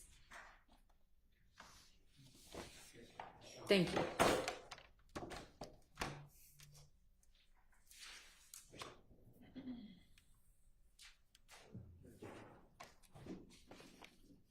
Raise your right hand. You swear affirm the testimony you give the truth, the whole truth, nothing but the truth? I do. Have a seat. State your first and last name for the court. Style into the mic, please. It's Alfred Turner, Alfred Turner. Good morning, Mr. Turner. Are you employed? Yes. And where are you employed? City of Atlanta Police Department. And how long have you been with the City of Atlanta Police Department? 30 years. And what is your official title at Atlanta Police at the Atlanta Police Department? I'm a crime scene supervisor. And have you always been a crime scene supervisor? No. What was your title prior to becoming a crime scene supervisor? I was a crime scene tech. Okay. And what do you do in your current capacity as a crime scene supervisor? What I do is I supervise a team of 5 crime scene techs. And what I do is I monitor their ability to collect evidence, process evidence, and testify in court. And what were your duties as a crime scene technician? It was similar, except I wasn't supervised then, but I had a supervisor at that time. And when or about did you become a supervisor at the Atlanta Police Department's crime scene technician department? That was in 2015.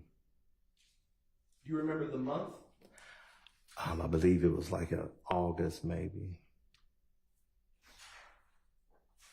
About how many crime scenes would you say you've processed in your 30-year career? Maybe around 7,000, 8,000. How do you ordinarily become aware that there is an active crime scene for you to process? What we do is we monitor a radio on a main channel, and we are dispatched through the department by a zone officer. And what does it mean to secure a crime scene? Secure the crime scene is usually what the officers do. What they do is once they call us to a scene, then they actually stand by and just monitor the evidence and victims who may have been involved, and then they call us out to start to investigate it. Why are crime scenes secured? They're secured so evidence won't go missing. And what is crime scene tape? Crime scene tape is what's used to block off the crime scene, so we won't have crowd control.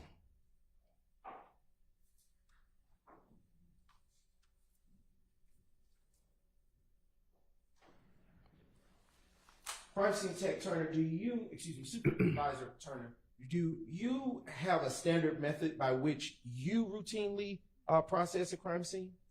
Yes. And could you describe that process for the ladies and gentlemen of the jury?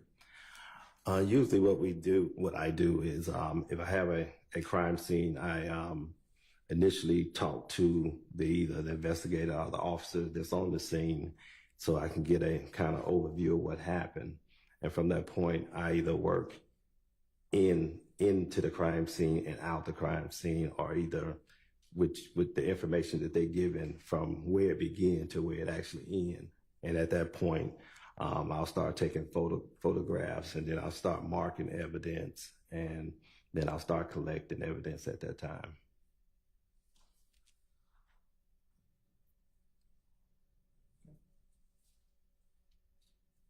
Do you, about how long does it take to process a crime scene? It varies depending on the crime scene. If it's something like a high profile scene, sometimes it can be days. Something like a homicide, maybe 3 hours. Shootings, 3 hours. Bank robberies, maybe about an hour and a half or so. And in your current capacity as a supervisor, do you still process crime scenes at all, or is that not the case? That's not the case. I usually go out to make sure the team is don't have any issues with anything, and make sure that we're giving the best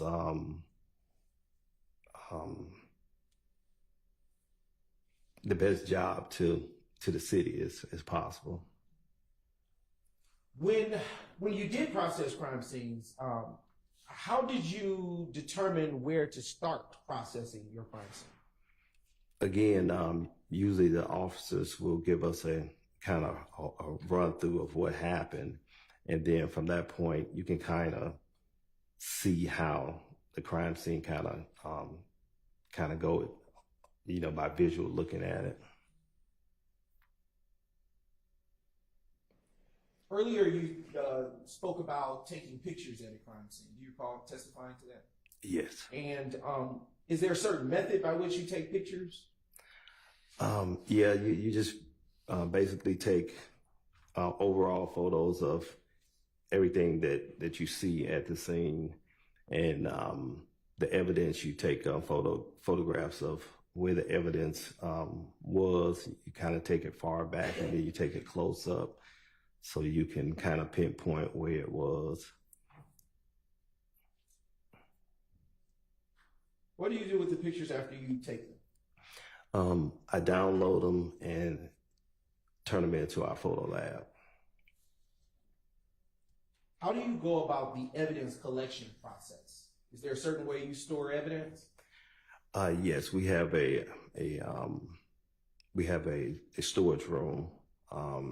We also have a evidence room at the police department where evidence is actually taken, or our evidence can be sent to our crime lab, or either GBI crime lab. How do you take the evidence? Do you put it in your pocket and go to the lab, or what do you do with the evidence? No, the evidence is bagged, tagged. It usually have the complaint number, the victim, the time it was collected, what's inside the bag, the time it was collected, and I have my initials on every piece of evidence that I collect. And then at that point, it's either process it if it needs to be processed. And then if it doesn't need to be processed, then we'll send it to either a crime lab so they can process it from that point. Do you run any types of tests on evidence that is collected from the crime scenes that you used to run? Yes, we print evidence. We have different methods of processing that we use. What type of tests would you normally run on, say, shell cases? On shell cases, we usually run, we'll print those with black powder. We usually super glue them first, and then we use black powder to process them. What does super glue do for testing the shell cases? What super glue does is it actually lifts the prints up and kind of make them rise. And then after that, if they're on there, you can kind of see them, and then you can use the fingerprint powder to actually take the print off of it. In your experience as a crime scene tech, have you ever gotten a fingerprint off of a shell casing? No. Why not?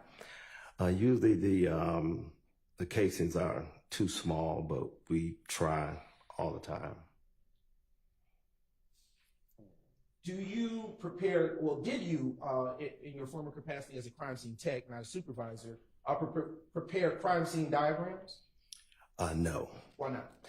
We used to do them when I started back in '93, but then it was taken over by the investigators. So the investigators or the officers do the actual diagrams now.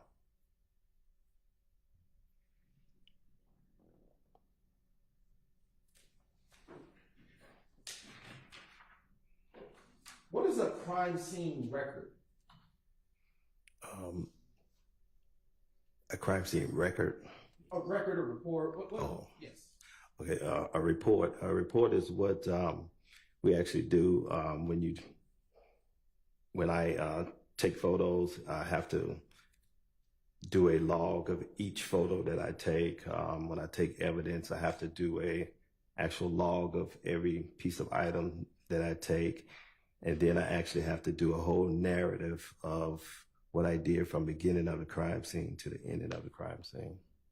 Why might you prepare crime scene records? It's needed for court purposes. For one, it's needed for my records. It's one. Photo Lab actually has one to actually make sure that the photographs match the picture that was taken. So every piece of item is used to show that all these things were documented properly. Do you recall working on Tuesday, April 28th, 2015? Yes. All right. And do you recall, tell the ladies and gentlemen of the jury what, if anything, you recall about working that day? I was called that a shooting occurred at 1428 8L Avenue Southwest, and Officer Pitts advised that he needed photographs and evidence collected at that crime scene. Okay. And to your knowledge, what is located at that address? When I actually got to the address, I noticed that there was a bunch of shell casings in the streets, in the yard. A few, I think it was 3 vehicles had damages from gunshots, and the residents had a bunch of gunshot damages to the residents.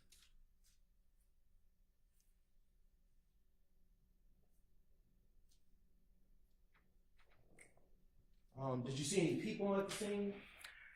Yes, I did. I saw some other officers, and I believe some investigators was there, but again, that was in 2015. Do you recall what time of day it was, or around or about when you arrived? Around 4 o'clock in the morning, because I work on midnight shift. Do you recall the weather conditions at that time? I believe it was just kind of cool, but Better question. Was there sun up or was the sun down? no, the sun was down. It was dark. Was the crime scene secure when you arrived that day? Yes. By any chance, would you recall who secured it? I would think that Officer Pitts would have secured the scene. Did you go to the crime scene alone, or were you accompanied by anybody? I was by myself.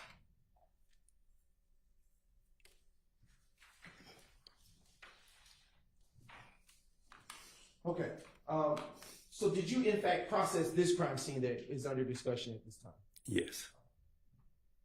What was the first thing that you did on Tuesday, April 28th, 2015 to process this crime scene that we're talking about? Do you mean when I arrived on the scene? Yes, sir.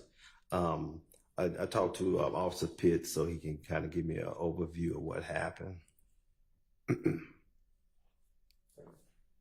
And did you, as you described earlier, for this scene, put evidence placards down? Yes. And did you take pictures?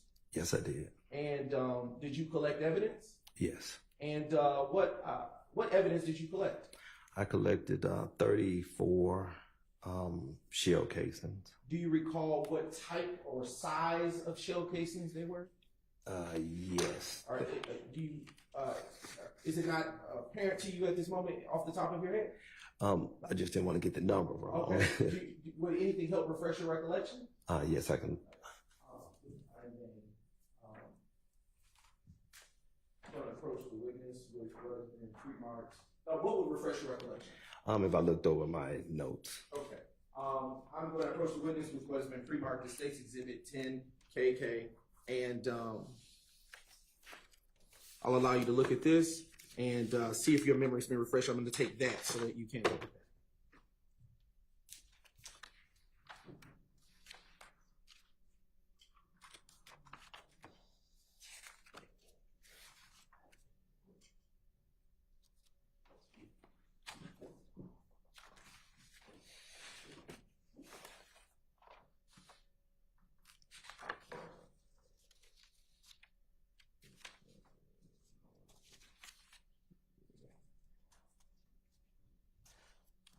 Okay, there were 223s and actual 7.62 by 3.9, which is assault rifle shell casings.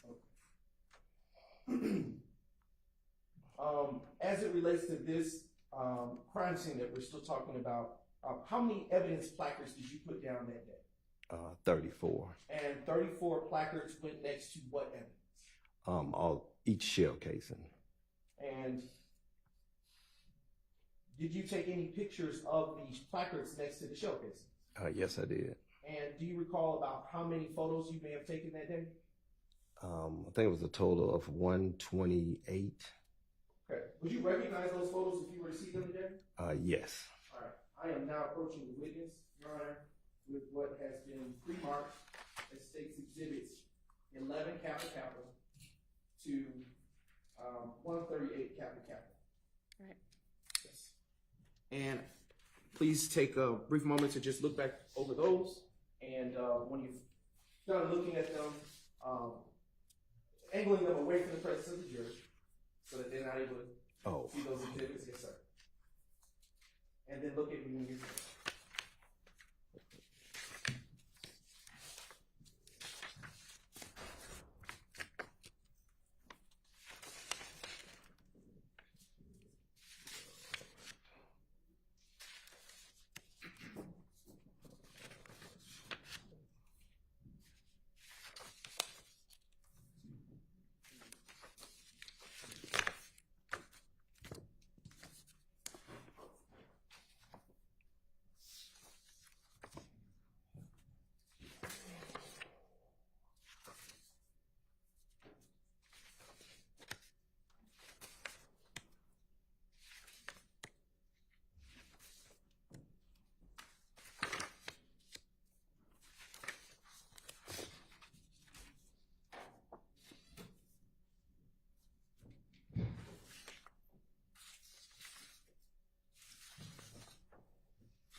had a chance to review those photos, those exhibits? Yes. Yeah. Yes. And, do they,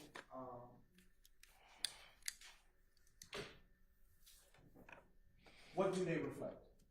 They reflect the crime scene that I took the photos of. What is the address of that crime? 1428 Adale Avenue. And where did you take those photos? That was on April 28th, 2015. And are those photos that you are now seeing as state's exhibits 11 Kappa Kappa to 138 Kappa Kappa fairly and accurately represent the crime scene of 1428 Adele Avenue Southwest as it was on the day that you were dispatched to that location on April 28th, 2015? Yes. Have they been changed in any way? No. Your Honor, at this time, the state now moves to admit state's exhibits 11 Kappa Kappa to 138 Kappa Kappa. Your Honor, and request permission to publish subject to your ruling. All right, those are admitted and you may. Yes, Your Honor, and I will be only publishing just a few. All right, thank you. All right. Mr. Atkins, if you would publish state's exhibit number 11 Kappa Kappa, and Francine Turner, you will see it populate on the screen behind you and on the laptop before you. So, okay.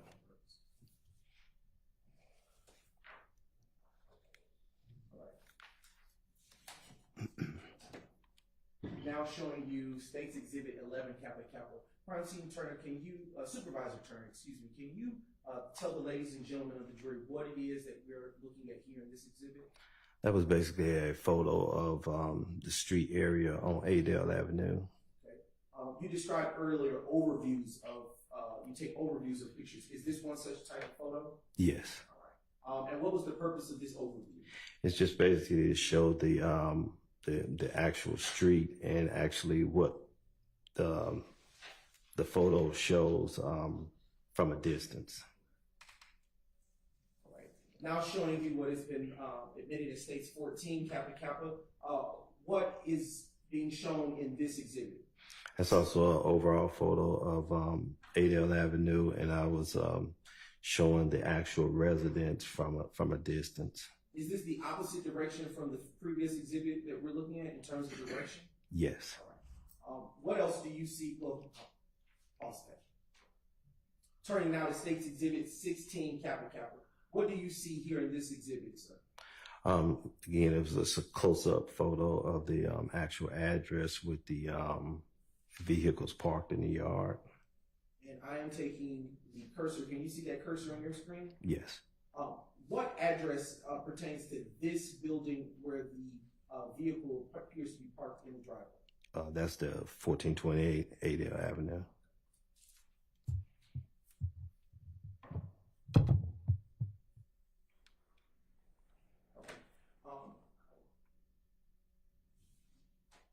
Turning now to state's exhibit 20 Kappa Kappa. Is this the same vehicle that was shown in the previous exhibit? Yes. And do you know, did you mark or notate this same vehicle's presence in your report? Yes. Okay. And do you know what type of vehicle this is based on this picture?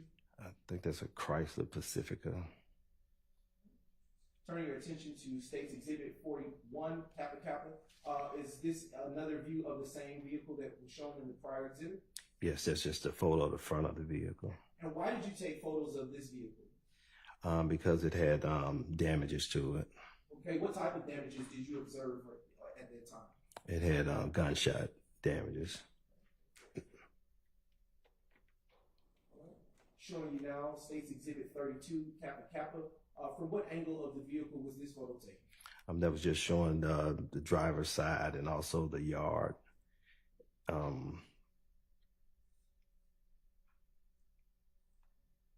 You're just showing the driver's side and the yard of Adale Avenue. Now showing you state's exhibit 30 Kappa Kappa. What is that mark that appears to be on the vehicle right where the cursor is circling about? The delay, where the cursor is pointing to just below. That's a gunshot that's the rear driver's side quarter panel. And to your recollection, do you recall about how many defects or gunshots to this vehicle you took pictures of? Not to be exact. turning your attention to State's Exhibit 31, Kappa Kappa, and I am again moving the cursor where it's dragging to this area. You see there where I'm encircling. Do you see that? Yes, Why would you have taken a photo of this particular area? because there also is a damage that possibly came from a gunshot as well. I want you to look a little bit closer to the bottom of State's Exhibit 31, Kappa Kappa, where you see this indentation in the vehicle where the cursor is placed. Does that tire appear to be inflated or deflated? Appears to be deflated. And do you, excuse me, right, you see that cursor? Mm-hmm. And does that deflate it? Excuse me, actually I'll go to that. Right. Now showing you State's Exhibit 17, Kappa Kappa. What type of vehicle are we looking here at in this exhibit? I believe that's a Dodge Charger. And did you also notate this particular vehicle in your report? Yes. And why would you have taken special notice of this? Because that vehicle was also parked on the sidewalk at the same address and also had damages to it. And I am now, just a brief moment, take a second. Okay. Showing now State's Exhibit 19, Kappa Kappa. Do you see this rear photo of this vehicle, the same vehicle? Yes. All right. And is this just another such view of the vehicle, four quarters of it? Yes, just a different angle. All right. Showing you State's Exhibit 23, Kappa Kappa. Why would you have taken a frontal view of this? I took a frontal view because there's a damage to the front hood of it, where it's parked at. Do you see where this cursor is moving towards at this time? All right, it's kind of delayed, but there we go. You see that area right there? It's darker than the rest of the concrete? Oh, yes. Does that appear to have been from the damage, or do you, to your recollection, was that there prior? I'm not sure. I just took a photo of where it was parked, so I'm not really sure if it was there before. Now showing you State's Exhibit 24, Kappa Kappa. Supervisor Turner, what is this marking or hole, if you will, on the hood of the Dodge vehicle? There's also a damage from gunshot to the, I guess, front hood of the vehicle. Now showing you State's Exhibit 25, Kappa Kappa. Is this, do you see this indentation on this vehicle where the cursor is attempting to put? There we go. Yes. Right. And what do you know that to be based on your training and experience? And that's also gunshot damage right there on the top hood. Are there two markings in the same vicinity on this exhibit? From my experience, it looks like the gunshot went through the hood and kind of stopped at that top part. Turning your attention now to State's Exhibit 33, Kappa Kappa. Can you tell the ladies and gentlemen of the jury why you would have taken such a photo? And also this vehicle in Infiniti was parked in the same driveway, and it also had damages to it as well. Do you see anyone in front of the home? Yes. Did you get a chance to speak to them? No. All right. Now showing you State's Exhibit 36, Kappa Kappa. Can you describe for the ladies and gentlemen of the jury the damage that you observed to be from bullet defects on this particular vehicle that was there? Yeah, we had damages from the passenger side front hood, and I believe it's a damage to the passenger side rear door, I believe.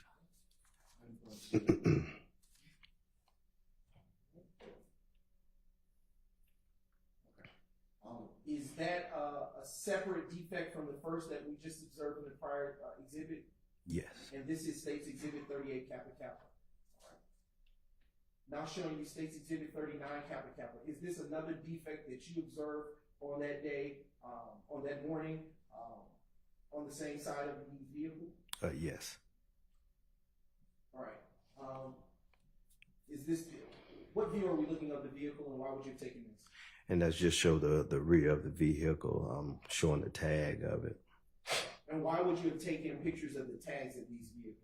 We usually make sure that the tag matches the actual vehicle. Now showing you State's Exhibit 42, Kappa Kappa. Why did you take this photo? It's the front of the residence. And but why would you have taken this photo? We like to show that that this is an actual the photo of the residence is actually where majority of the damage is actually happening at. And now showing you State's Exhibit 43, Kappa Kappa. What is the purpose of this photo that he took? It shows that the front window of the residence had multiple gunshot damages to the window. On this photo alone, from this viewpoint, are you able to describe or count how many gunshot defects you see in this window? No. Showing you now State's Exhibit 44, Kappa Kappa. Using this photo, is this the same window that was shown in the prior exhibit? Yes. And from this, can you count for the jury how many defects you see to this front window here? 1, 2, 3. It looks like about 3.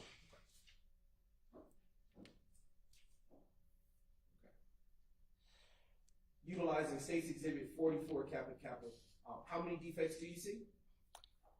And on this one is 2. Do you see? Section. All right, let me get closer. Do you see the cursor? Yeah. All right. Is that a defect? Okay, it disappeared. Still right there.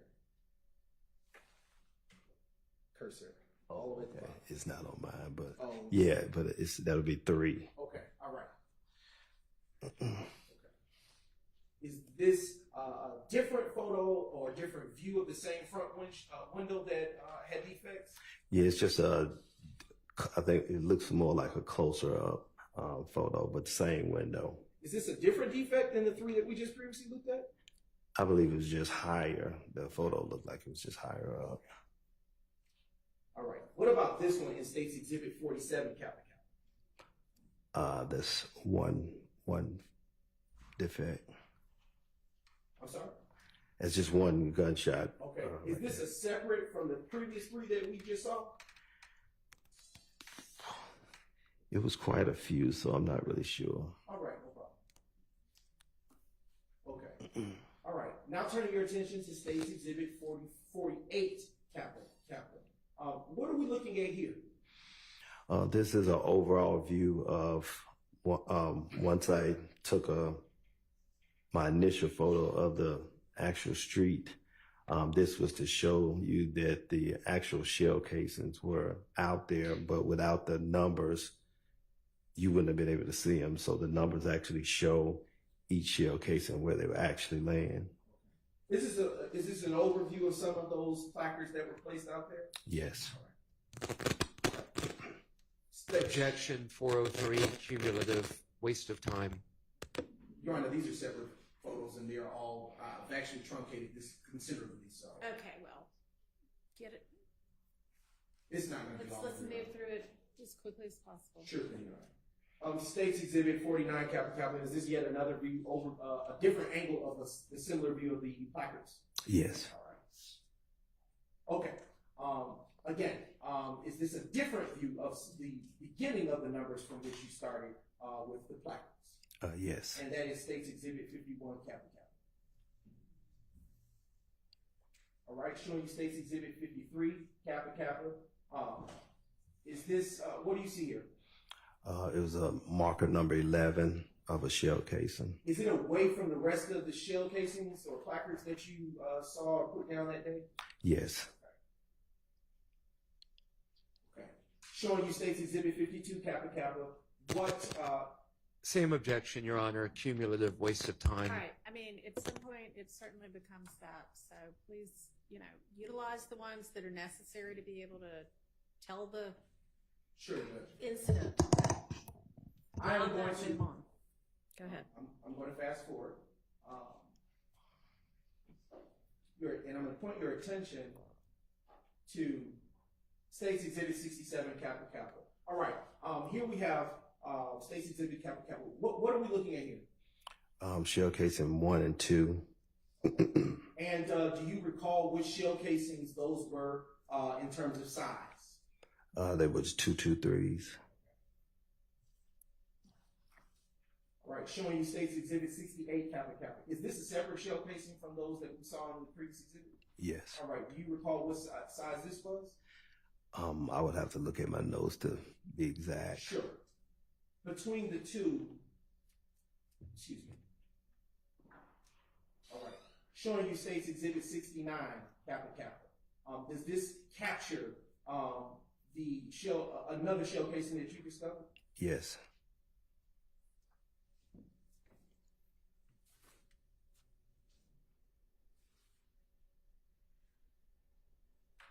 Showing you State's Exhibit 70, capital, capital. You put down another placard. Is this a different shell casing from the others? Yes. And does it go in sequential order to what number? Yes, it does. What does the shell casing's placards go in sequential? To what number do you stop? I stopped at number 34. Okay. Showing you State's Exhibit 71. Separate shell casing? Same objection, Your Honor. All right, can you ask him maybe a broader question that establishes that each placard is a separate shell or shell casing? Supervisor Turner, did you take pictures of each and every shell casing? Yes. All right. And did you take them by each placard? Yes. All right. I'm going to transition your attention to State's Exhibit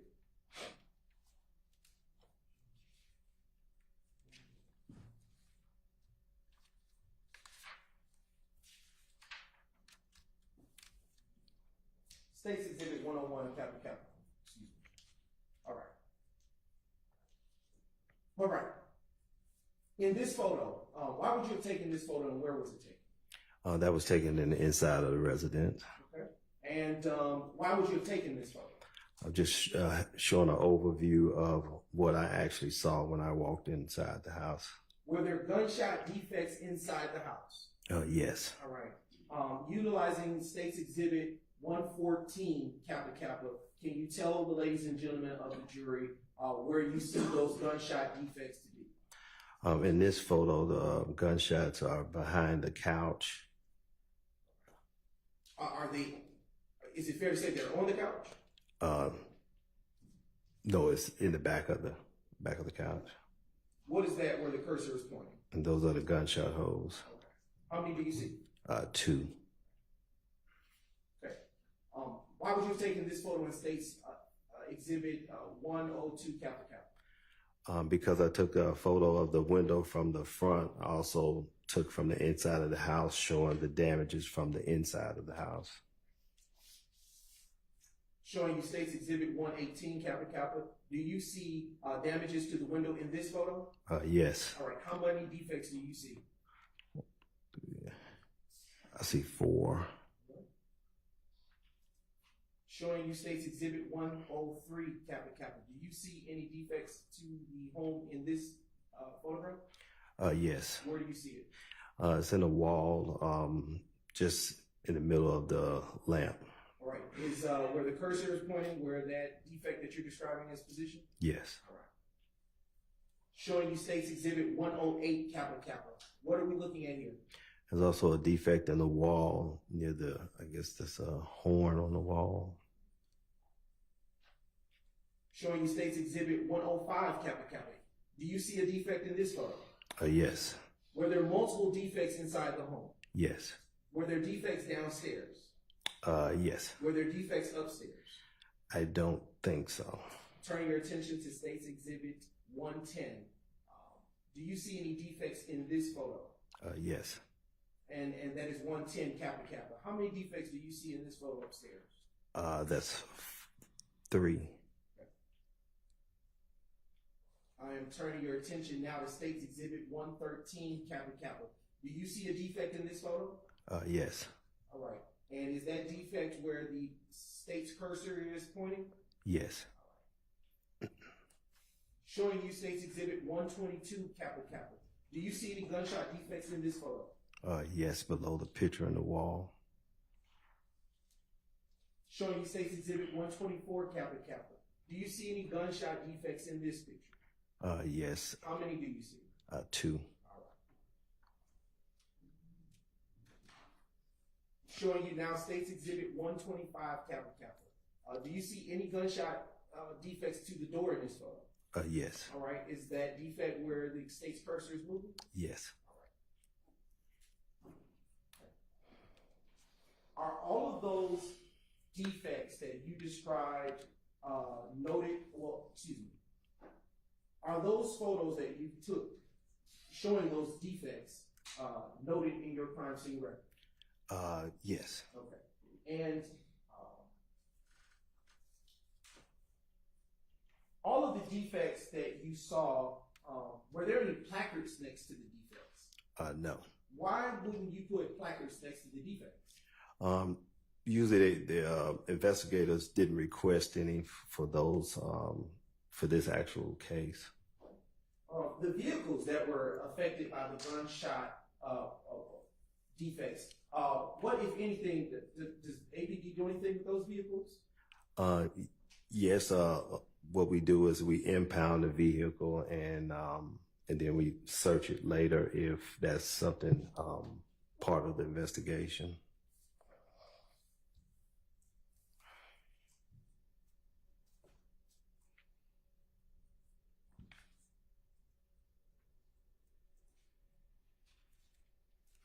Based on your training and experience, are 7.62 rounds larger than those that would typically go into a handgun? Yes. Based on your training and experience as a crime scene tech, are .223 caliber rounds larger than those that would go into a handgun? Yes.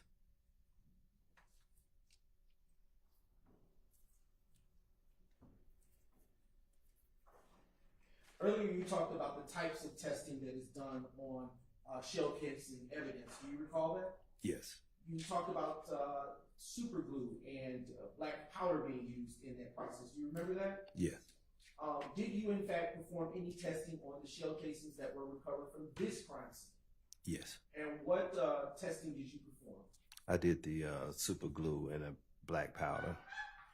And did that testing yield any results of any value? No. After such tests were run, what, if anything, did you do with that evidence, specifically the shell casings, once you completed it? The shell casings was turned over to APD Crime Lab. And what does APD Crime Lab do, if anything, with those shell casings? They do ballistic testing on them. Are you involved with the ballistic testing? No.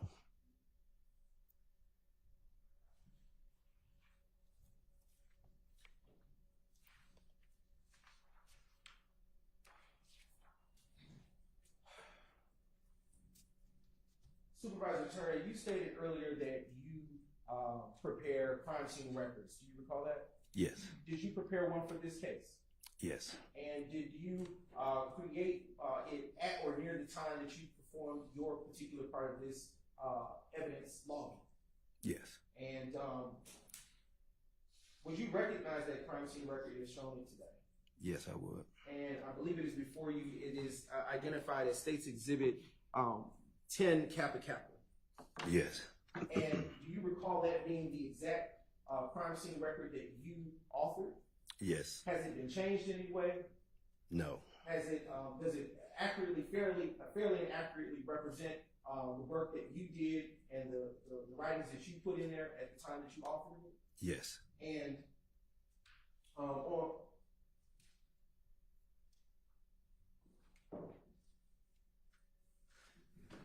does that crime scene record contain all of the descriptions of the photos that you took on that day?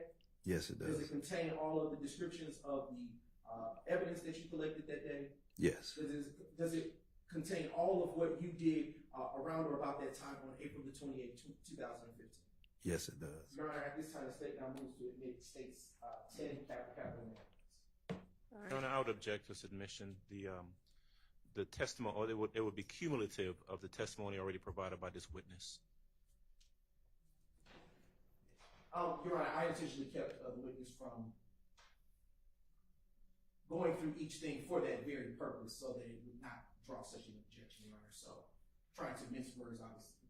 Your Honor, the statement would be testimonial. It would be unnecessary.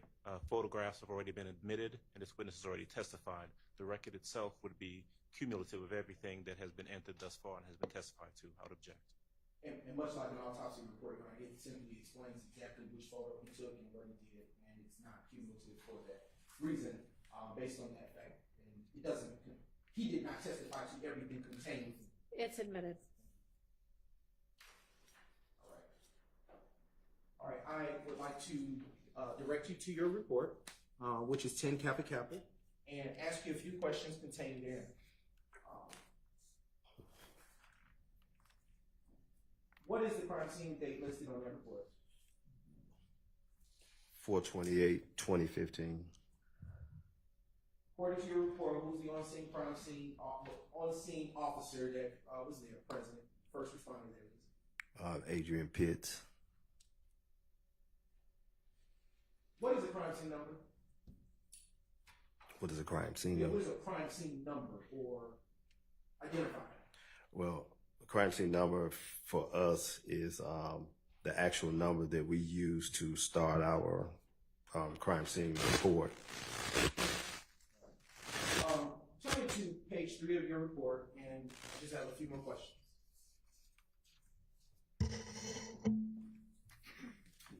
On that report, do you see something by the mention of artificial lighting?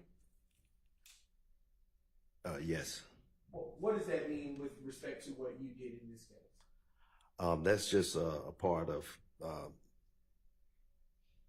the camera that the set for that right there just shows that I use an actual bulb to take the photos because it's nighttime.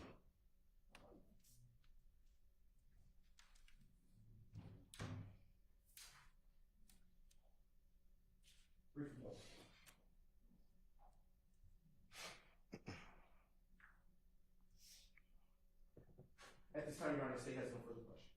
All right, do any of the defense attorneys have questions for this witness? On behalf of Mr. Williams, we have no questions.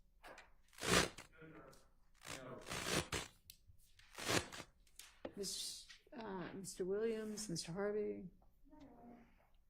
Okay, all right, thank you for your time. You are excused. And this is probably a good time to break for lunch.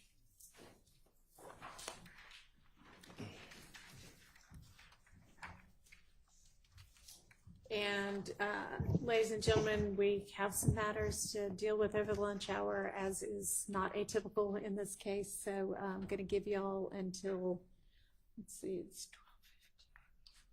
1:30.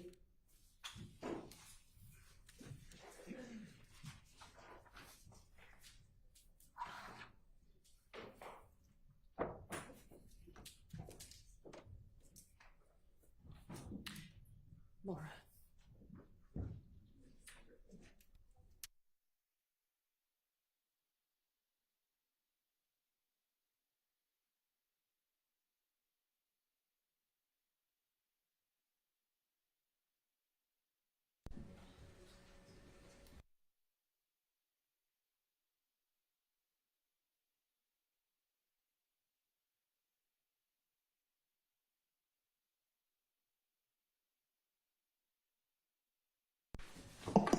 All right, we're going to need to take up some matters over lunch, and Ms. Hilton needs to be here for that. Is she readily available, or? I'm actually, when I saw the email, I was sending word to have to come over, and she's available to come over. Okay. Trying to, there was also the matter of preparing and getting to court, the correspondence. She was collecting all of the correspondence she had, and we had everything ready. We're getting that to the court now too as well. Okay. And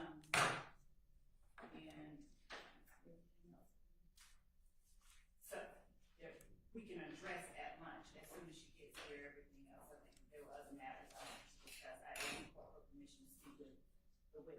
attorneys about, Mr. Zachary's attorney? yes, so that I could address the court regarding anything that we needed to address regarding his. Okay, well, that's not what I wanted to address, but I need Miss Hilton here for it. Gotten a very interesting email. And I'm going to want to discuss it as a bench matter, but it is very difficult to have everybody huddle at the bench. So when Miss Hilton gets over for us to discuss that, I'm just going to ask that the media and the audience be excused, because you wouldn't normally hear what goes on with a bench conference. It'll be taken down for the record, but it's just too difficult to have a serious, involved conversation huddled around very little space. So why don't do you know whether the lunches are here? Why don't we take 30 minutes so that the defendants can eat lunch and then reconvene? Okay. And if the hard copies for the in-camera inspection are ready before then, can you just have somebody to deliver them to my chambers, please? Yes. Okay. We combined them as Adobe PDFs. Is the court disinclined to receive them electronically? So y'all gave them to me electronically, I think on Wednesday or either Thursday morning. And I said, this is incredibly difficult to sort out electronically, which is why I asked for hard copies. So unless they are amazingly way easier to sort through and set parts aside now, yes, I'd like them as hard copies. So we are going to give the court hard copies, of course, but the court. Well, you say of course, but you were supposed to have given them to me this morning. So, Your Honor, what the court got last week was every email just in one combined email. And what we have done now is actually sorted through, taken out anything that wasn't directly related to negotiations and combined them chronologically in a PDF as it related to each defendant. That's what we were providing. We were trying to clean that up. Well, that's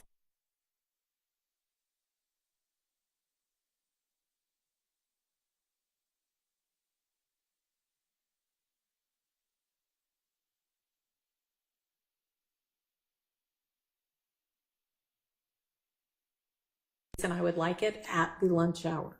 Yes, Your Honor. Thank you. You're welcome. So we'll reconvene at 12:45.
Thank you. I hope y'all had a pleasant lunch. And the state has got their next witness in here. Let's go ahead and swear this witness.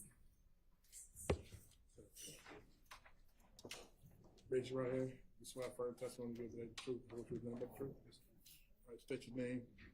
Have a seat. State your name loudly for the court. All right. First and last, and spell it. All right. Officer Hill, Sean, S-E-A-N. Last name is Hill, H-I-L-L.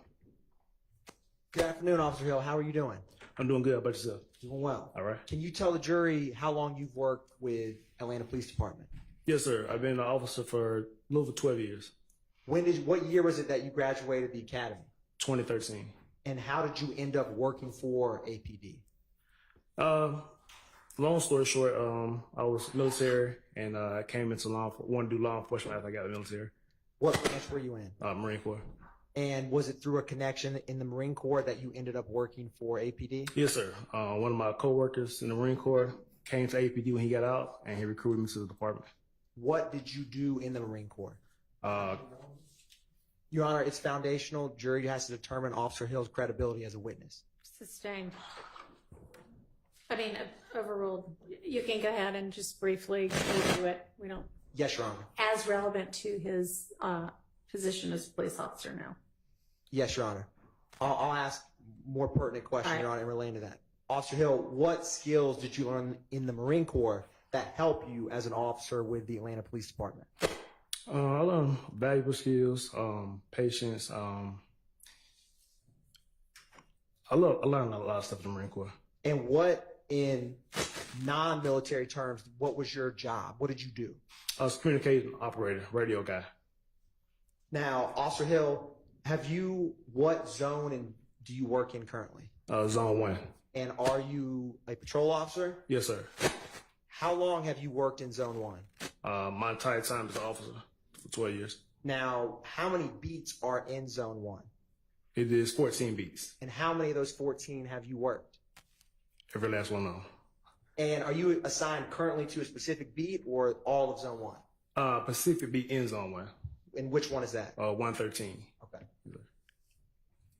Now, are you currently post-certified? Yes, sir. And Officer Hill, were you post-certified on the night of April 27th going into April 28th of 2015? Yes, sir. Can you describe for the jury briefly, what type of cases you have handled working in Zone 1 over these 12 years? Yes, sir. Anything from domestic violence to break-ins, car break-ins, burglaries, people being shot, damage to property. So anything you can think of, it happens in Zone 1. And throughout the 12 years of working in Zone 1, have you got familiar with the neighborhoods in the different beats within that zone? Yes, sir.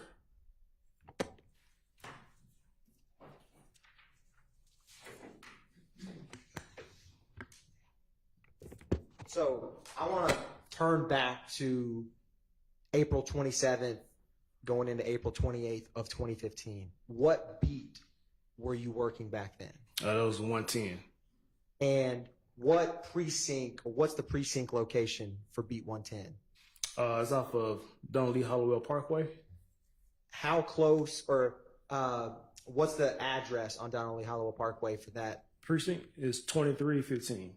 And are you familiar with Club Crucial? Yes, sir. How close is Club Crucial to that precinct that you were working that night? Maybe like a couple hundred yards. Now, what time or what was your shift, or were you working that day?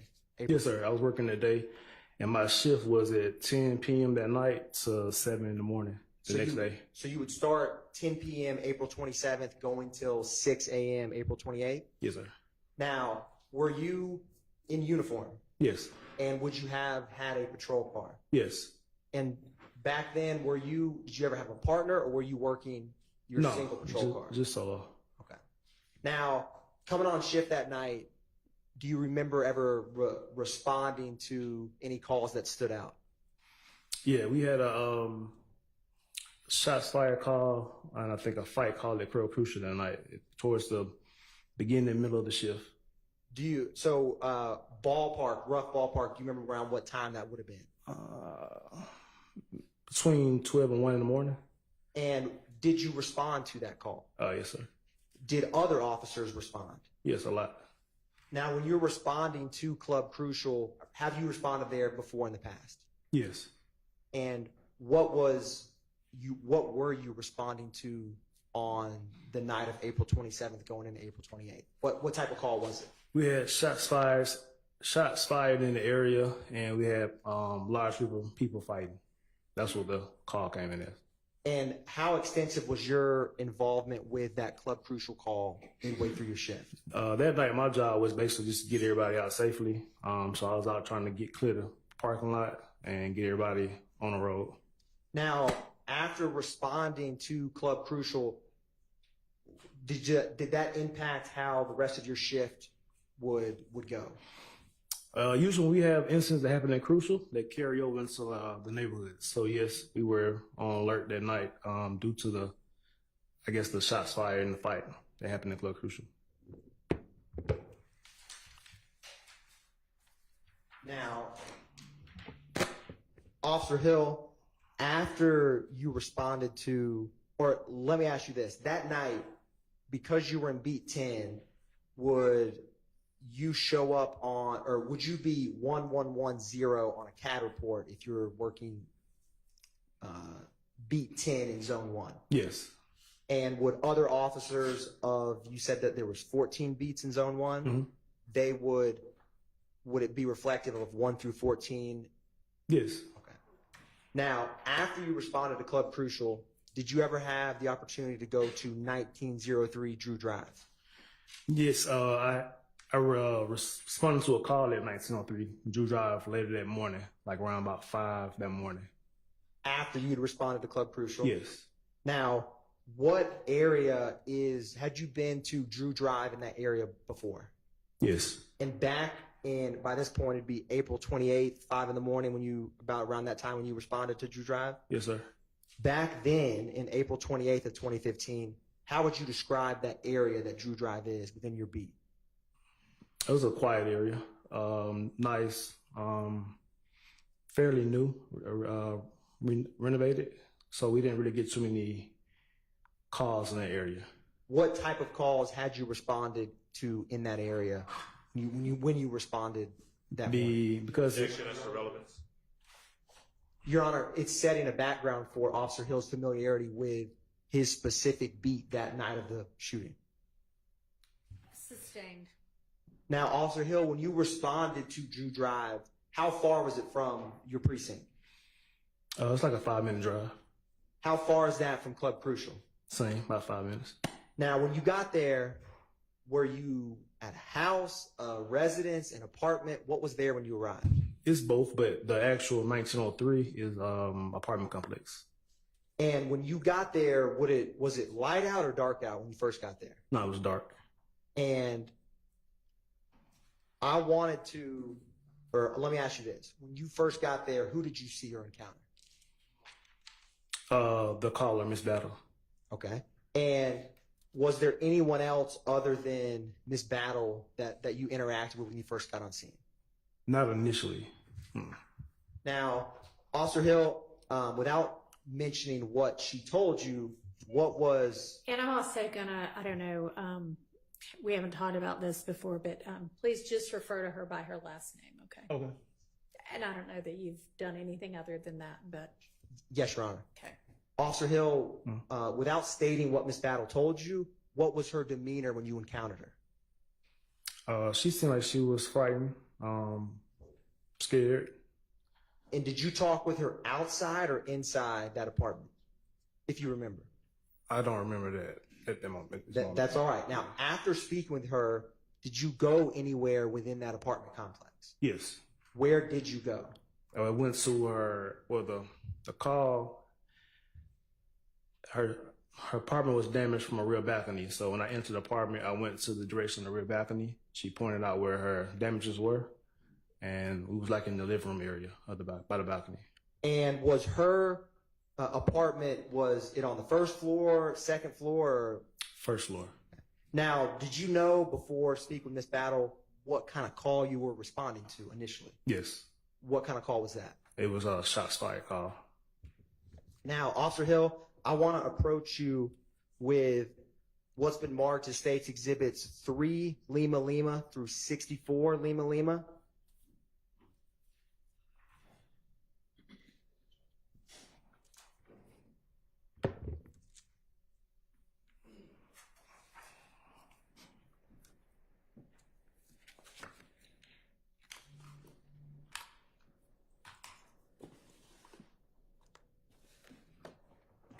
Now, Officer Hill, if you can, do me a favor and flip through from 3 Lima Lima through 64 Lima Lima.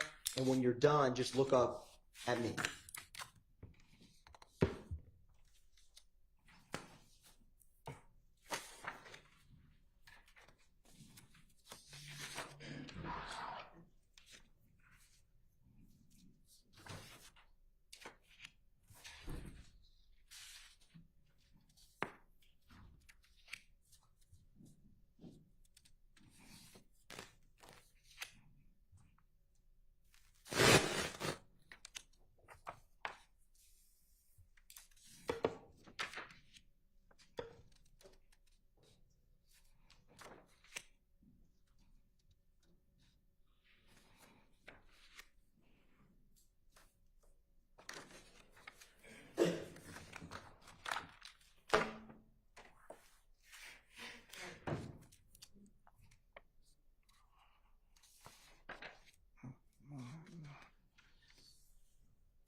Yes, sir.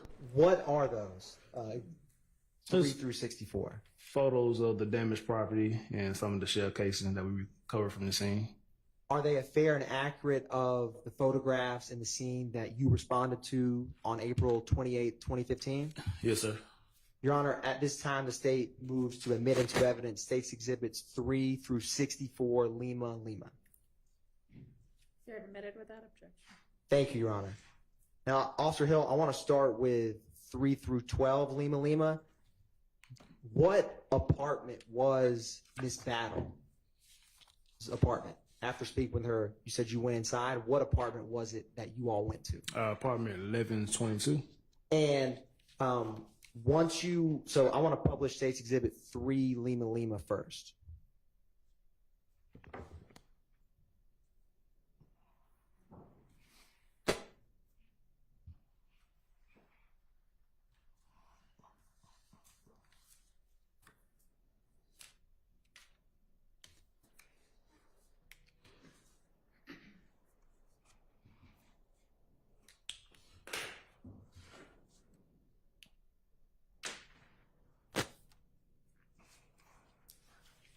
Now, Officer Hill, you had said she was on the first floor, apartment 1122. Yeah, yes, sir.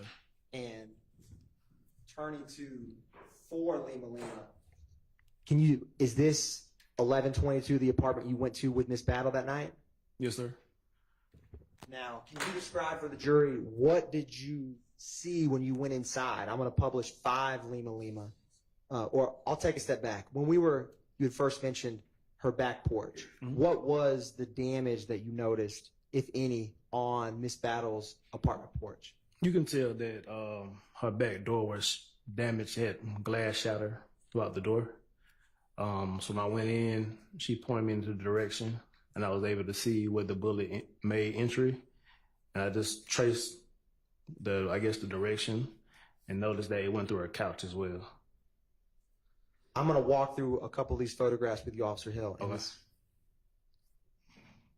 Publishing 7 Lima Lima, can you orient for the jury?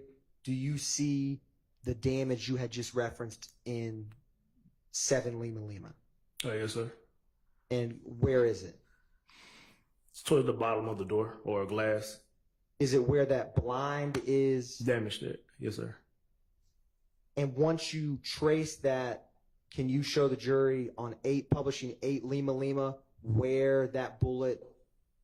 Yeah. So the bullet, when it made entry to the door or the glass, it went directly to the couch cushion, like where the armrest is at, and it went through the pillows. I'm going to publish 9 Lima Lima. Is 9 Lima Lima, is that the inside of Miss Battle's apartment door, 1122? Yes. And 10 Lima Lima, can you describe for the jury, is this the couch that you were just discussing with them about the bullet hole? Yes, sir. And 11 Lima Lima, where did you notice the damage in Miss Battle's couch in 11 Lima Lima? Right at the bottom part of the arm cushion. Yeah, that's where the bullet went through. And 12 Lima Lima, do you see any debris or that you saw that night in Miss Battle's apartment? Yes. Can you describe for the jury where that is?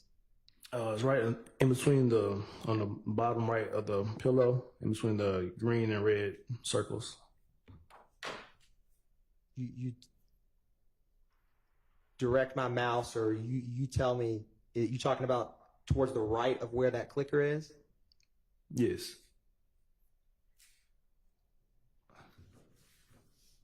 Now, was anyone else in the apartment with Miss Battle when you were walking through with her to see the damage? Not that I seen, though. Did you ever become aware of any other apartments that were damaged?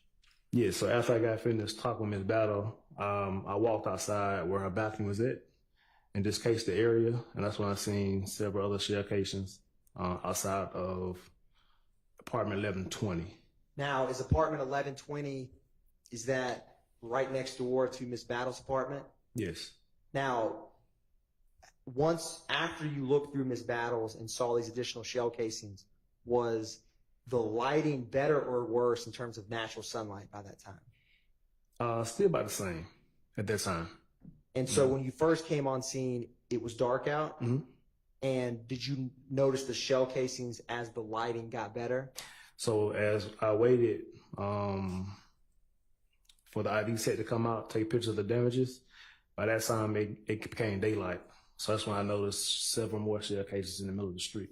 Now, would you have been the officer who radioed for ID to come out to 1903 Drew Drive? Yes, sir. And did a crime scene tech arrive? Yes. Now, after realizing this additional damage, was anyone in apartment 1120? Initially, I didn't know. So we did try to do a knock and talk, make sure nobody wasn't injured inside the home or possibly deceased. So I was able to get the maintenance man of the complex to let me in for me to do a welfare check of the home. After I did the welfare check, I realized no one was in the home, so we secured the door and exited. Now, I want to talk to you about what you saw inside apartment 1120. So I'm publishing 13 Lima Lima. Is this the inside of the outside of apartment 1120 next door to Miss Battles? Yes.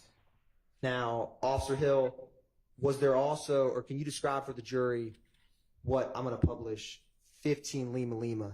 Is this the outside of apartment 1120? Yes.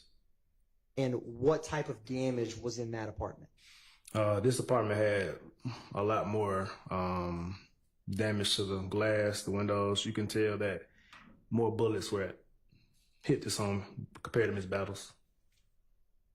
I'm showing you 16 Lima Lima, and I'm going to turn to 17 Lima Lima. What is that at the base of the door outside apartment 1120 on the ground? Appears to be a shell casing. And is there any glass that you see on the ground? Yes. Is that from shattered glass from bullets going through that back patio door? Yes. And is that a close-up 18 Lima Lima, Officer Hill, of what we were just discussing? Yes. Now, is 19 Lima Lima, is this the inside of apartment 1120? That's correct. Publishing 20 Lima Lima, was there any damage in the kitchen area of this apartment when you went inside to inspect it? Yes. And looking at 21 Lima Lima, what do you see in this photograph inside the kitchen of apartment 1120? The oven was damaged from the bullets. Was anyone shot inside apartment 1120 when you were there that night? No.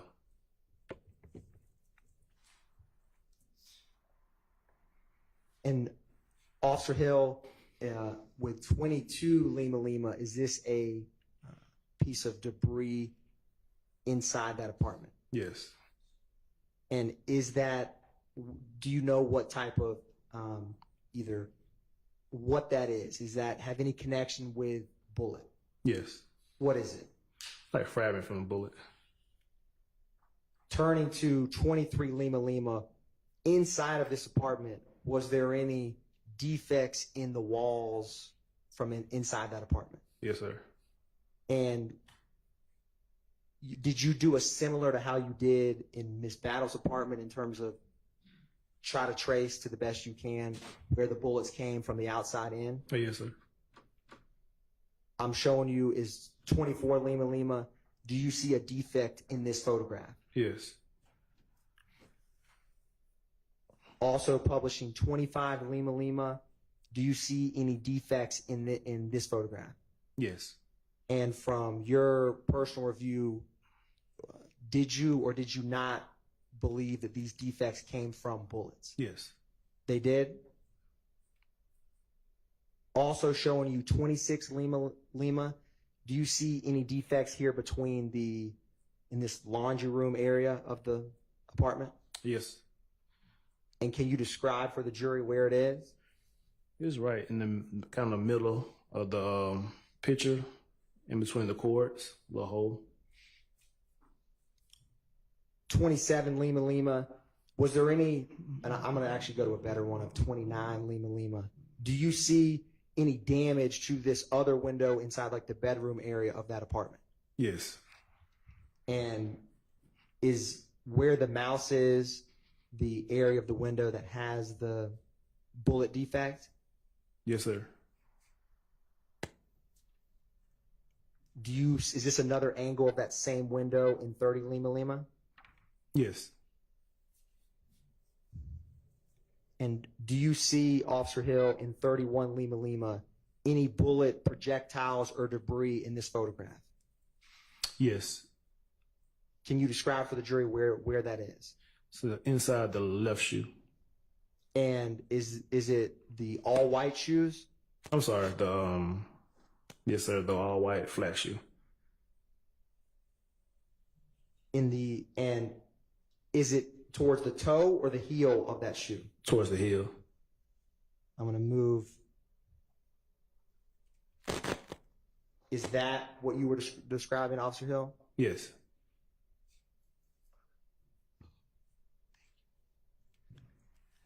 Now, Officer Hill, once you looked in apartments 1120 and apartments 1122, did you ever go outside into the street area at 1903 Drew Drive? Yes. And what did you see outside in the street, outside of those back porches of those apartments? Several shell casings. And by several, how many shell casings did you see roughly outside in the street? I would say over 20 at that time. Turning or publishing 62 Lima Lima, can you describe for the jury in general what this photograph depicts? Yeah, so everywhere you see a yellow marking on the ground is where we recovered a shell casing from. So are all of these yellow placards in the street outside of 1903 Drew Drive indicative of shell casings or projectiles in the street? Yes. Publishing 63 Lima Lima, is this another view of those shell casings in the street? Yes. Now, Officer Hill, while the crime scene tech was there, there's a number, or how many, well, I'll do this.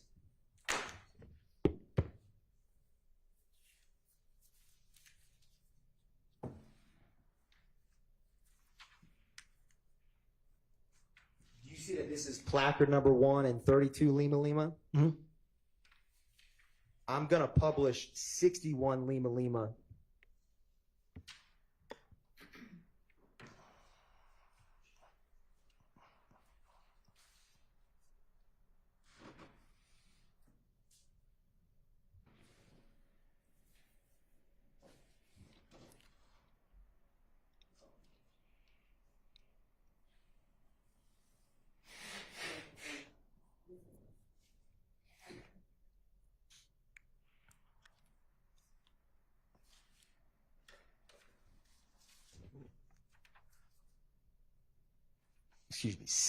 Publishing 60 Lima Lima. And Officer Hill, what is next to the placard in 28, as depicted on 60 Lima Lima, next to placard number 28? Shell casing. And so was there 28 placards that were crime scene tech put on scene outside of 1903 Drew Drive? Yes. And are walking back to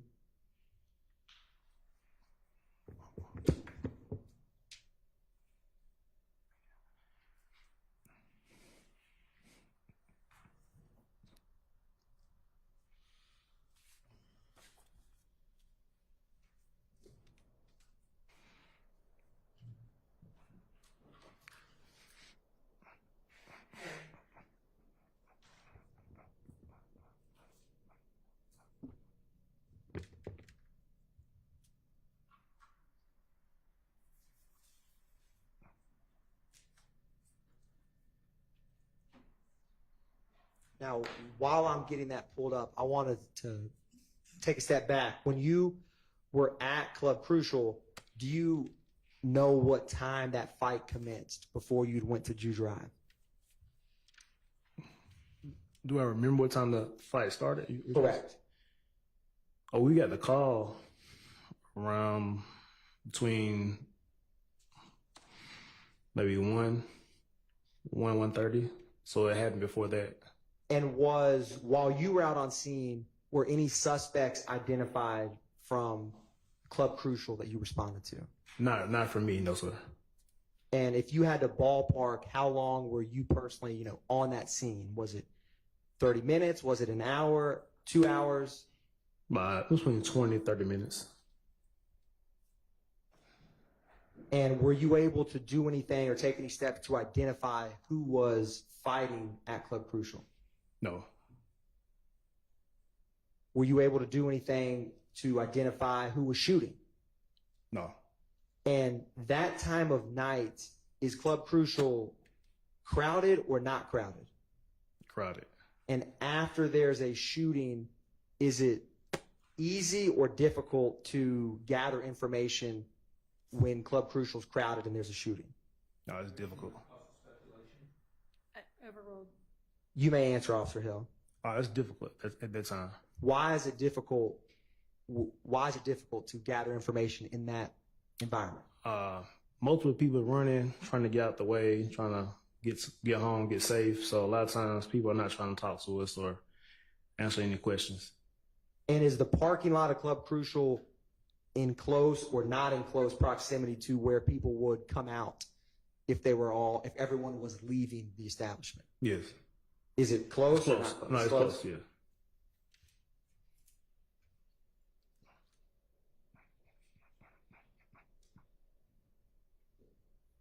Did you personally speak to anyone at Club Crucial when you arrived?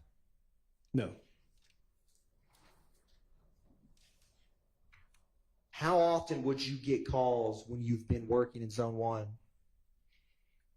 over the past 12 years about shots fired or fights at Club Crucial? Objection as to relevance.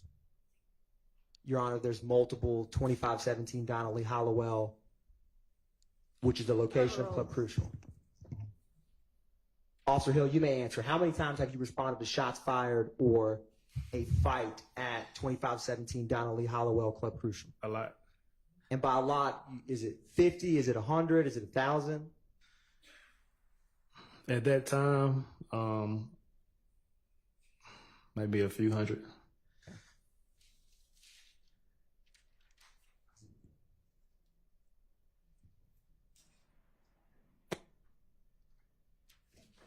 Now, should be coming up momentarily, Officer Hill. So we started with placard 1, and then I showed you placard 28. I'm not going to go through every one, but I wanted to cycle through a couple to talk about with the jury.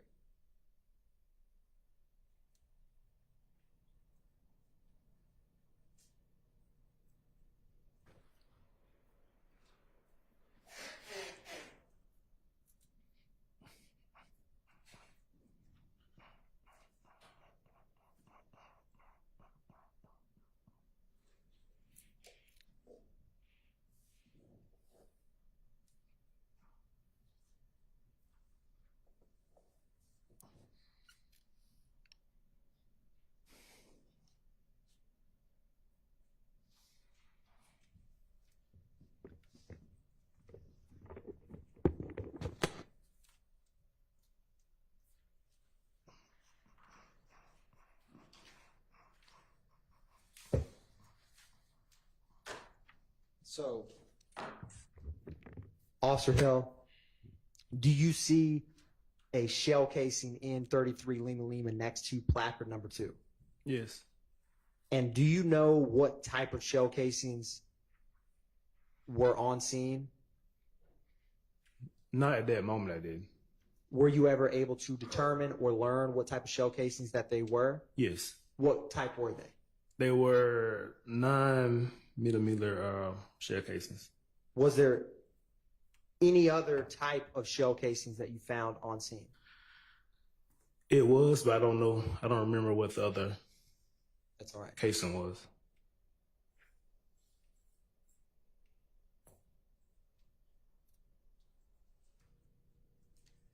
Going back to placard number 4, which is 35 Lima Lima. Where is the shell casing in 35 Lima Lima in relation to that vehicle? Right underneath the tire. And so were the shell casings that were in the street, were some underneath vehicles, were they scattered throughout Jew Drive, or were they not? Yes, they were scattered out throughout the Jew Drive. Now, when you work, since you've been working in Zone 1, at least in regards to night shift, when you come on at 10 and leave at 6 a.m., when do calls typically tend to die down? What part of the night? Towards the end, so anytime after 4 on out, it tends to die down. When's like the most busiest time on shift? When we first come on, like around 10 and 12. And when you got to the scene, roughly again, what time was it when you first met Miss Battle? A little bit after 5. Was there many people out at that time? No.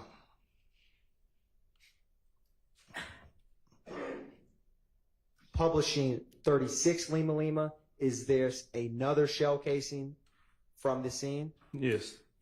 I'm going to jump to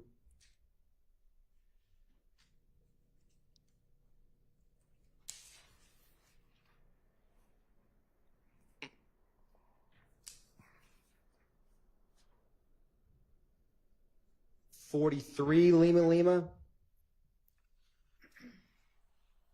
In 43 Lima Lima, and while you were walking the scene, were some of the projectiles or defects from bullets close by to one another, or were they not? Yes. And is 43 Lima Lima show different projectiles or debris from bullets in close proximity to one another? Yes.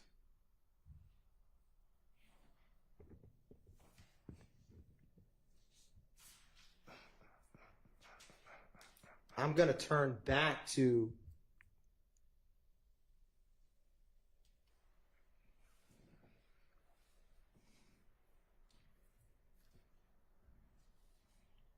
.62 Lima Lima. Using .62 Lima Lima, what was the proximity of the vehicles to where the shell casings were found on scene? They were pretty close. And how close were these shell casings to the apartment, specifically 1120 and 1122 that you responded to that night? So apartment 1120, 1122 would be right on the other side of those black rails in the bushes. On the right side of the photograph? Yeah, to the right side of the photo. Like this, is this the black rail that you're describing? Yes. So if you were to walk, you see where my cursor is? Mm-hmm.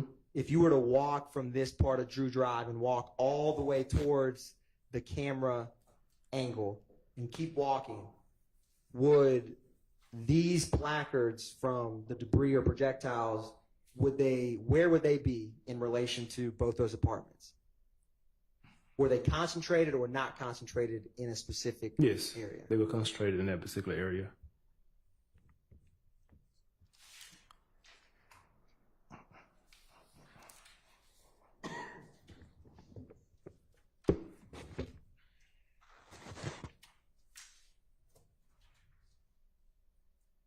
Now, did you ever look or try to find any surveillance videos at this apartment complex?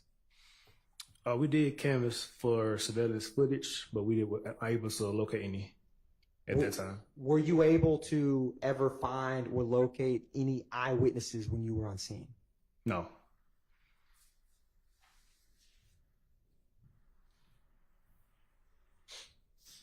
Now, did you ever come to learn who lived in apartment 1120 next to Miss Battles? Yes. Who was that? I'm going to object to hearsay. What's your response?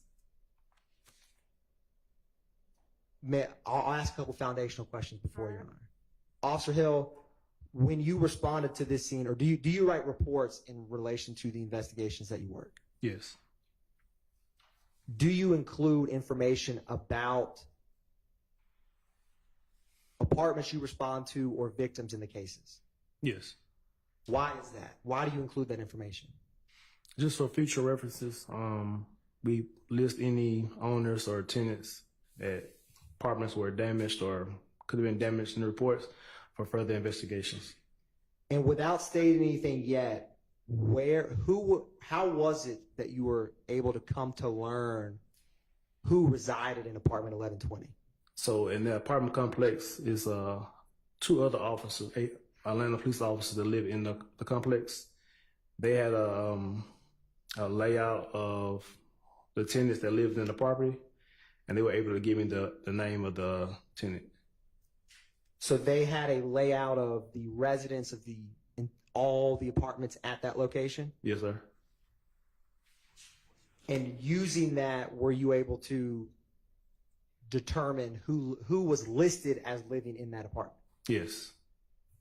Your Honor, may he be permitted to answer? I'm going to object based on hearsay and confrontation. And, Your Honor, the effect on Officer Hill's investigation before leaving the scene? Sustained. Yes, Your Honor. Now, Officer Hill, after crime scene came, what did you all do with the shell casings that we've walked through here today? Did you leave them in the street? Did you take them somewhere? What did y'all do with them? No, we collected them and turned them in as evidence. And in the shell casings that were in the street, who was it that actually took those and transported them? Myself. And where did you take them? So our property building, and that's where we take all evidence and properties.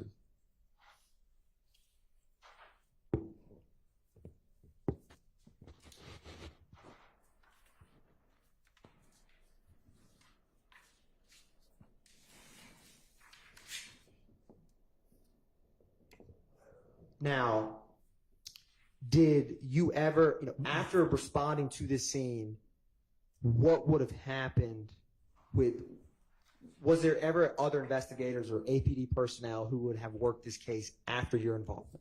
Yes. As soon as I do my initial report, it'll get assigned to an investigator, and they'll take over the case from there. So, and do those investigators conduct follow-up in cases to gather more information after you leave the scene? Mm-hmm. Yes. And when you were working the night shift in Beat 10, Zone 1, how would you respond to multiple calls within a night? Yes. And after you respond and gather initial information, do you have to respond to other calls that come in? Yes.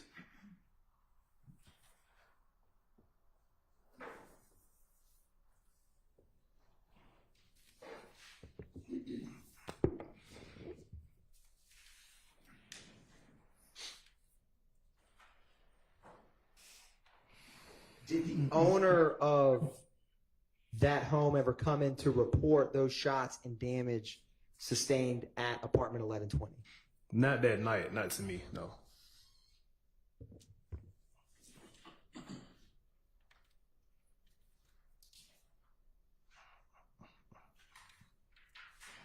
One brief moment, Your Honor.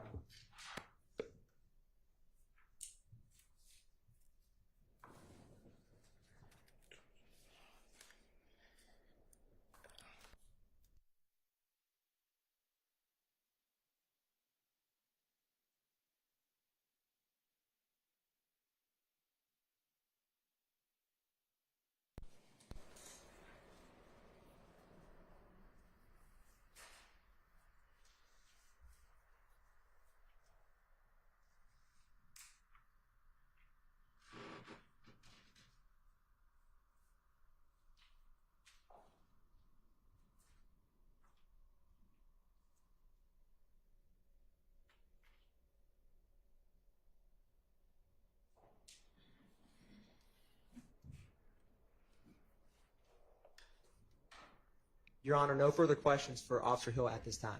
All right. Do any of the defense counsel have questions for this witness? And I thank you. On behalf of Mr. Williams, we have no questions. Okay. Nothing on behalf of Mr. Stillwell. Anyone else? No questions.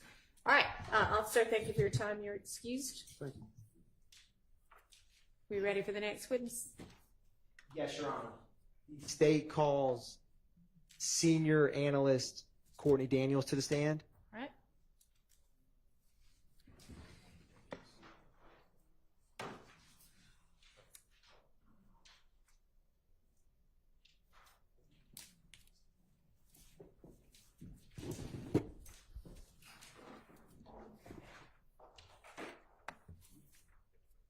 Please raise your right hand. You swear affirm the testimony you give today the truth, the whole truth, and nothing but the truth? Yes. Have a seat. State spell your first and last name for the court. Slide into the mic, please. Courtney Daniels, Daniels.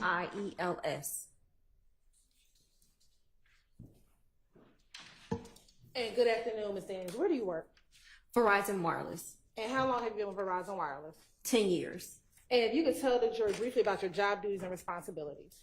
I'm a custodian of records, so I handle testifying in criminal as well as civil cases. We also handle small claims, mediations, arbitrations, and other executive complaints that come in our office.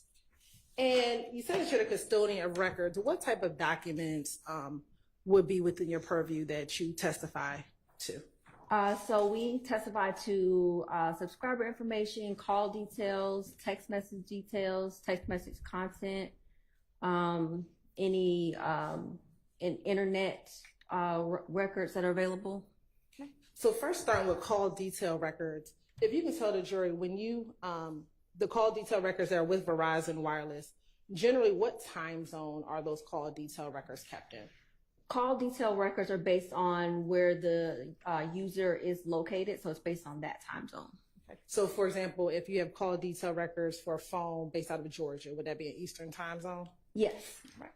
And you also talked about you keep records with text messaging content. Yes. What time zone are those text messages usually kept in? So text messages are, the time zone is based on the switch where these, which is the brain of the network, where it's located. So that's how we tell what the time zone is for the text message. And the documents that you talked about that you may testify to, are those documents kept in the regular course of Verizon business? Yes.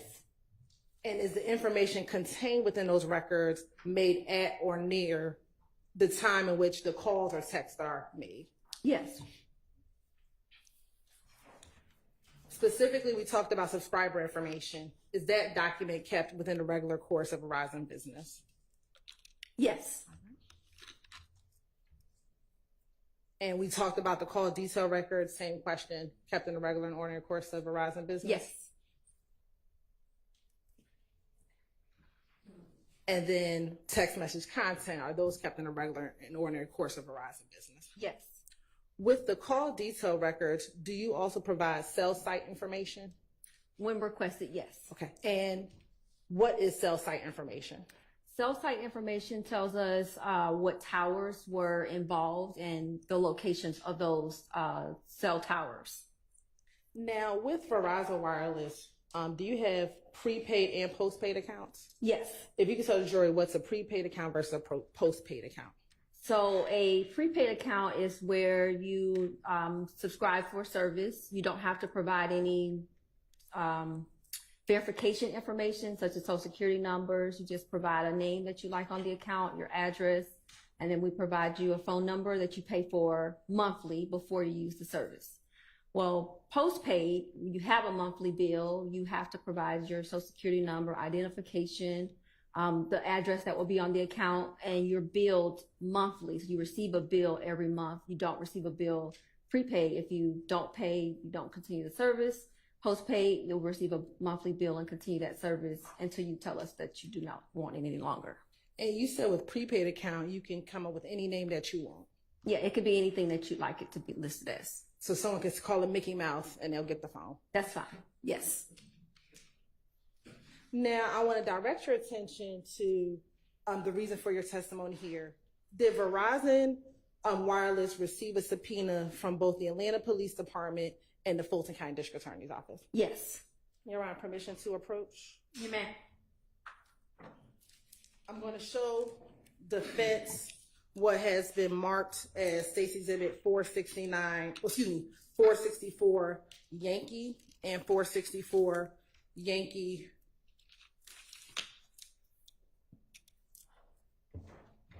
Alpha and Delta.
464 Yankee Alpha, and 464 Yankee Delta.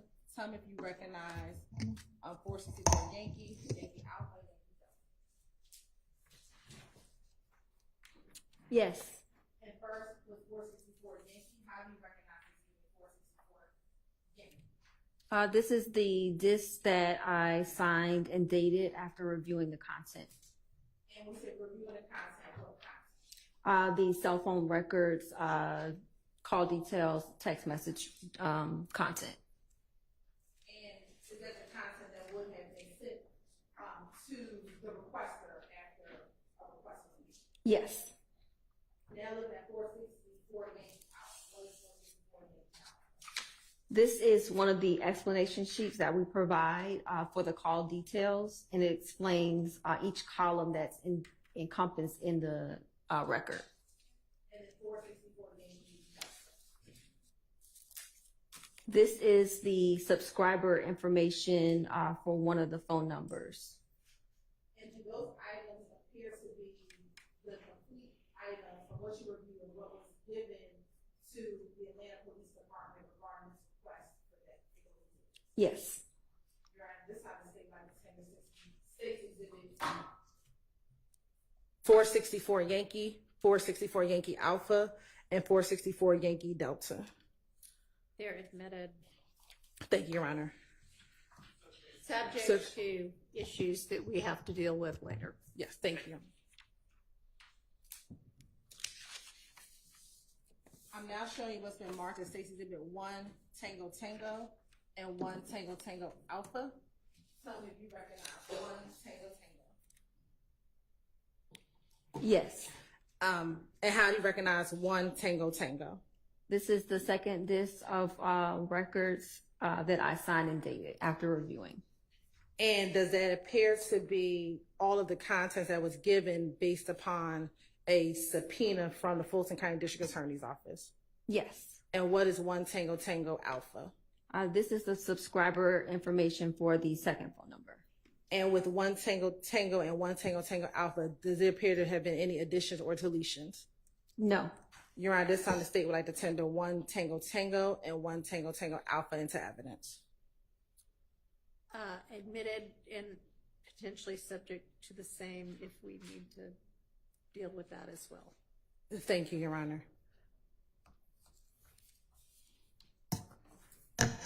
Now, Senior Analyst Daniels, I want to first start with 464 Yankee. And 464 is specific Yankee Alpha. Permission to publish, Your Honor? You may.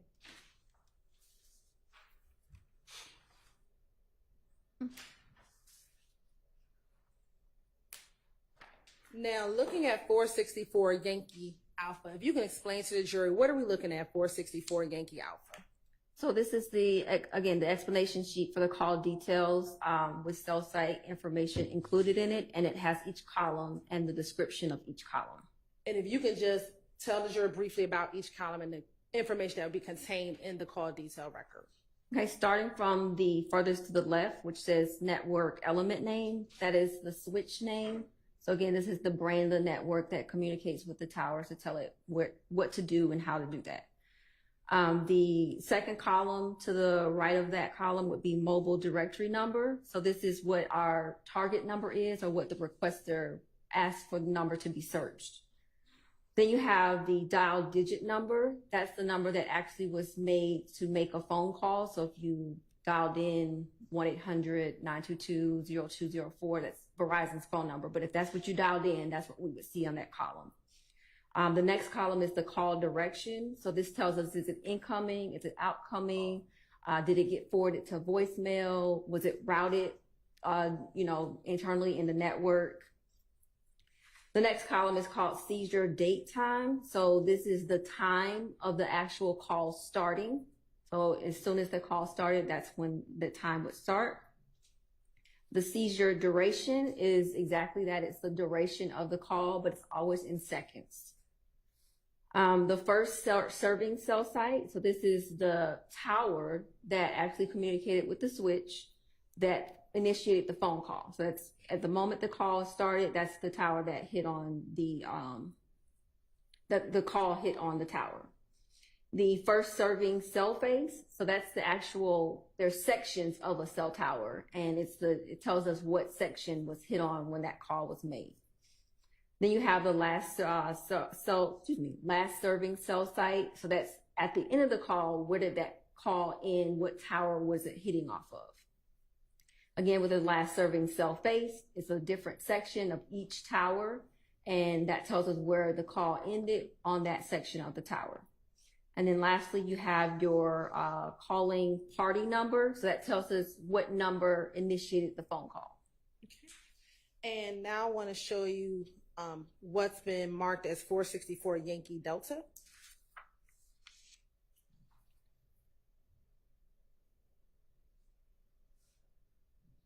And while that's pulling up, let me ask you, for this record in 464 Yankee Delta, who was the requester of this request? I'm sorry, what agency? Better question. This was for the done by the Atlanta Police Department. And when was this request made? It was made on August 26, 2015. Now, looking at 464 Yankee Delta, can you please tell the jury what? We can scroll in. What are we looking at 464 Yankee Delta? So this is the subscriber information. And what information is contained on the subscriber information sheet? So you have the first column, which is, again, that target phone number that was requested. And what was the target phone number in this case? This one was 470-217-6080.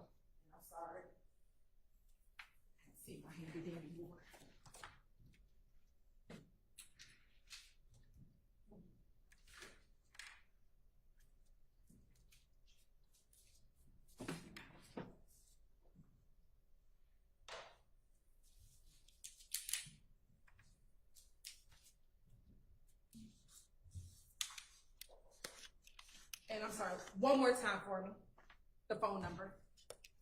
Sorry, it's 470-217-6080.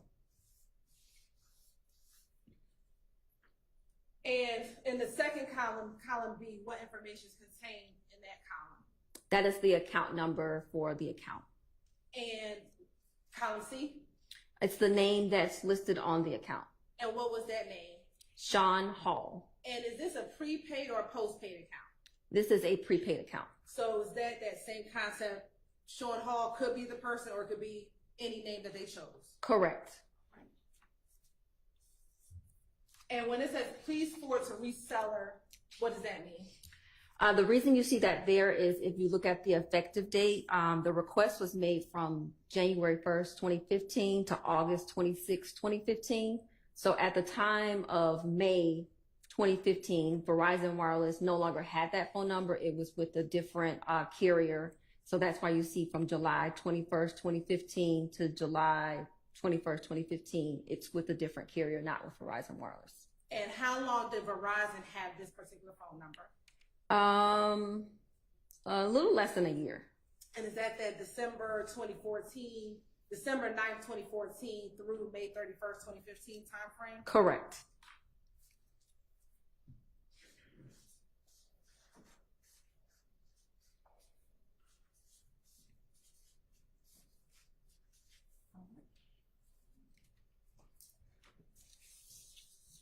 And I want to briefly open up 464 Yankee.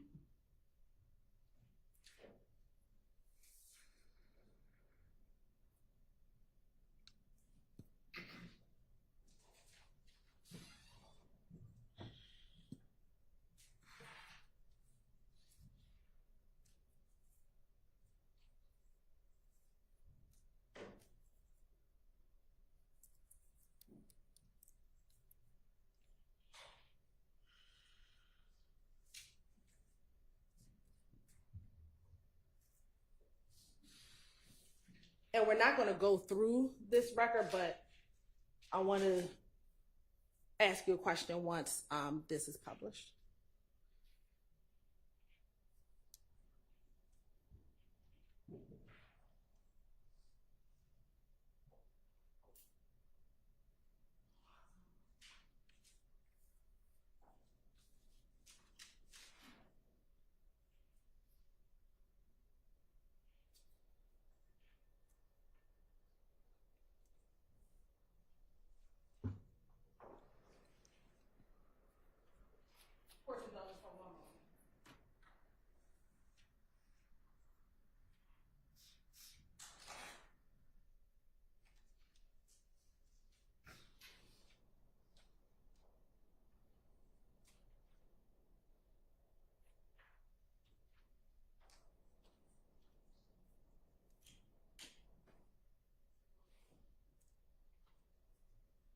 We'll come back to that. All right.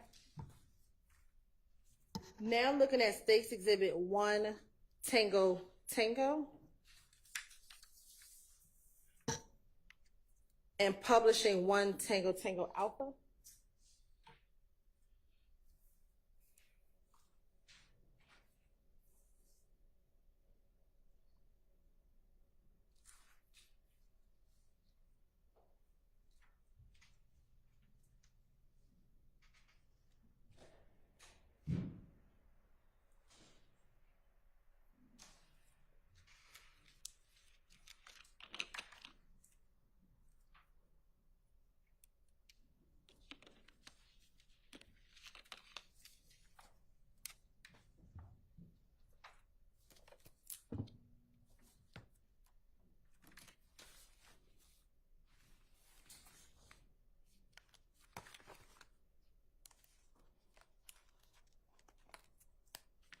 Looking at State's Exhibit 1 Tango Tango Alpha. What are we looking at in 1 Tango Tango Alpha? This is the subscriber information for the second phone number. Okay. And for this record, when was this request made? This request was made February 11th, 2022. And who made this request? This was done by the Fulton County District Attorney's Office. Okay. And looking at 1 Tango Tango Alpha, what is contained in column A? Column A is the target number that was provided by the requester to search.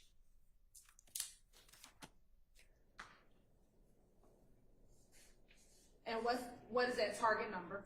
That's 706-578-0999.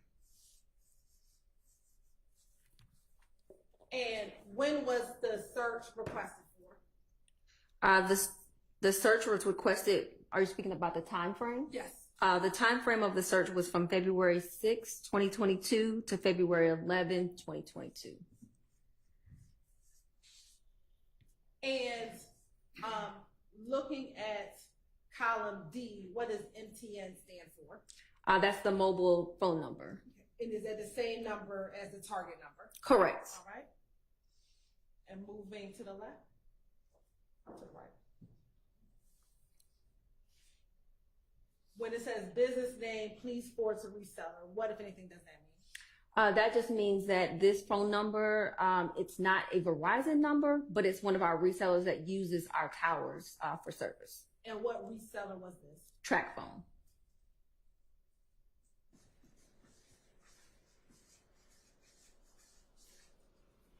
And when it says MTN effective date, what does that mean? That's just telling us the start of the phone number when it was started.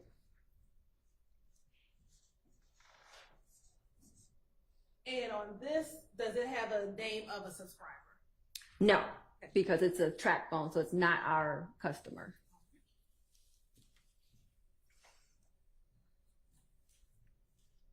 Now I want to pull up one document in 1 Tango Tango.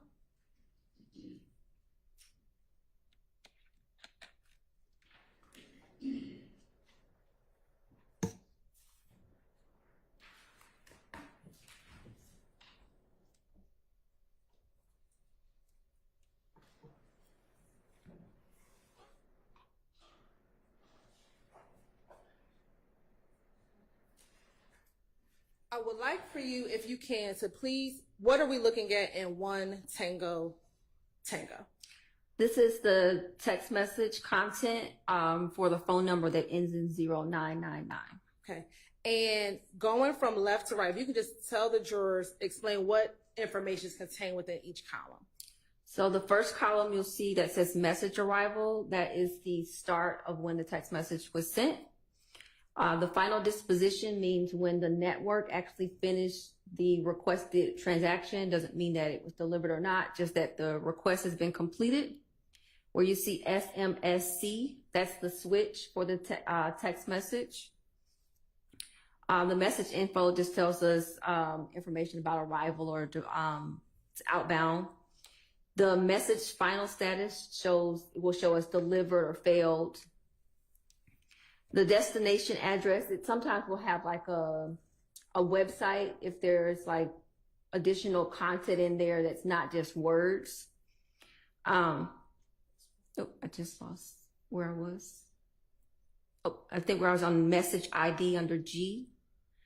That is just an indicator to us to tell us where that text message is going.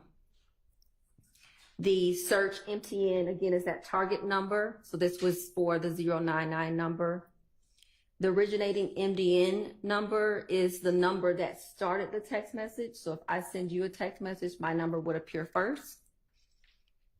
If slide over to J, originating MIN is an internal identification. It's not something for other parties.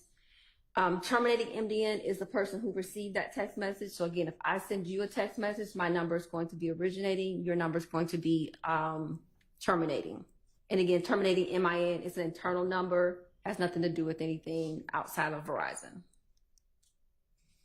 And what would be in the last column? It would have the content of the message. And the content column, does it have the content as it's texted on the phone or on the device? Now that's information that we would not be able to confirm or deny. There could be things that are not transpired through the network, or there could be symbols that don't transfer over. So I can't say one way or another if it's directly like was texted. Does Verizon Wires ever manipulate what's contained within the content column? No.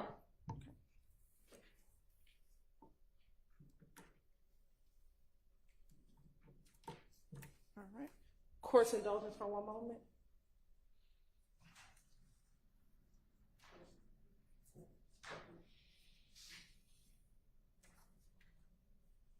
And Your Honor, we're just trying to fix one issue. All right.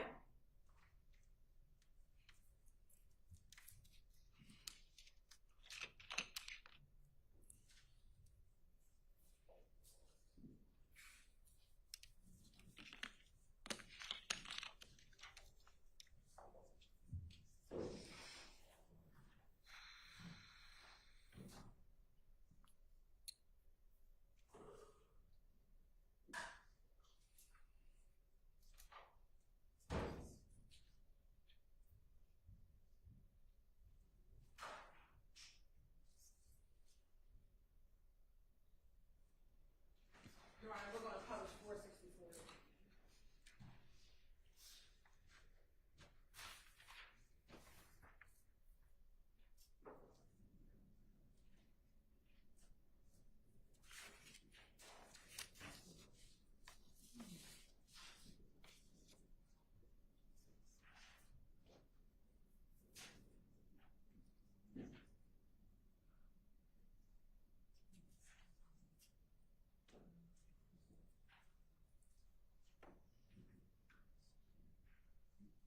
Now, looking at 464 Yankee, is this the call cell site information that was provided pursuant to that 2015 request? Yes. Okay, and is the information within this document consistent with the information that you discussed, which was in 464 Yankee Alpha? Yes.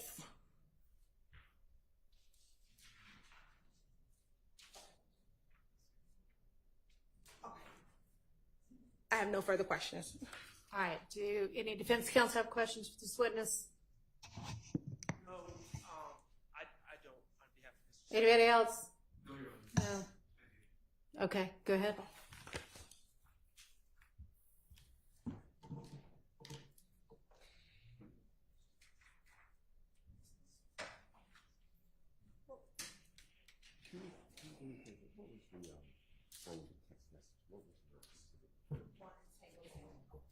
Just one TTA or just one? Thank you, Your Honor. Good.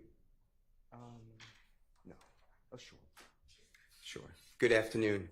Good afternoon. Can I ask you some questions about what's now marked as State's Exhibit number 1TT?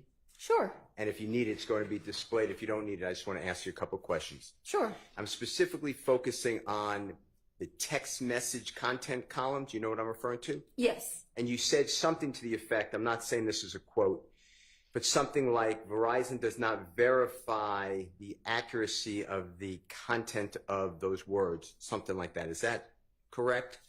In so many words. Can you do me a favor? What happens, like if I was to send you a text and I ask, how are you? On the records, it may not come out like that. Is that what you're telling the jury? That is a possibility. And why, and if you don't know this, just it's beyond my capability, but why is that? There could be a lot of factors, but I wouldn't have the factors to provide to you. Do you know when, like, something is verbatim versus something's not verbatim? Do we have any type of, if you look at the records, any type of knowing, like, hey, this is not accurate, but this one is? Yeah, I would not be able to provide that. I don't have that information to No, I tell understand. It's beyond your, no, okay. So you just can't verify that column? Correct. How about the other columns? Are they fairly accurate? All of the columns are fairly accurate, but I wouldn't be able to say with 100% certainty the text message content is exactly what was text. That's what I was saying. Besides the text message content, the other columns. Correct. They're phone all number, accurate. duration. They're all accurate. Okay. It's just the text message column that you don't want to verify. Correct. All right. Your Honor, thank you. All right. Anybody else? I didn't hear from everybody yet. Any other defense attorney questions? No. Shaking heads? No. Okay. Any redirect? All right. With the text message content, although you can't say that's what was put in the phone, the content that is there, where does that come from? It comes from what was sent through the network, through the switch. Okay, so it's still information, just not right. Okay. Is it? You may rephrase. Thank you, Your Honor. Is it possible it's not the entire text or parts of the text? Sounds like it does. Sustained. Yeah. Let me ask a better question. What do you mean by the fact that it would come in what you just said? What I mean is that once a text message is sent through the switch, through the net, which is the network, it is then sent to the other party. When that message is transpired in our content detail, we can't say that there were symbols left out or symbols that are added because we use emojis or pictures in there. So I can't say, yes, there's the whole message, or no, it's not the whole message, because there are other things that can go on to make it where you can't read it, like it's not legible. Okay. Thank you.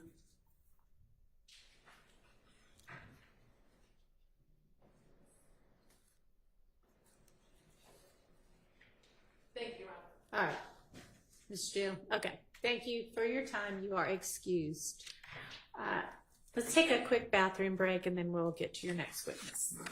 And if you can approach on the bathroom break. Okay. All right. Well, we'll take a somewhat longer bathroom break.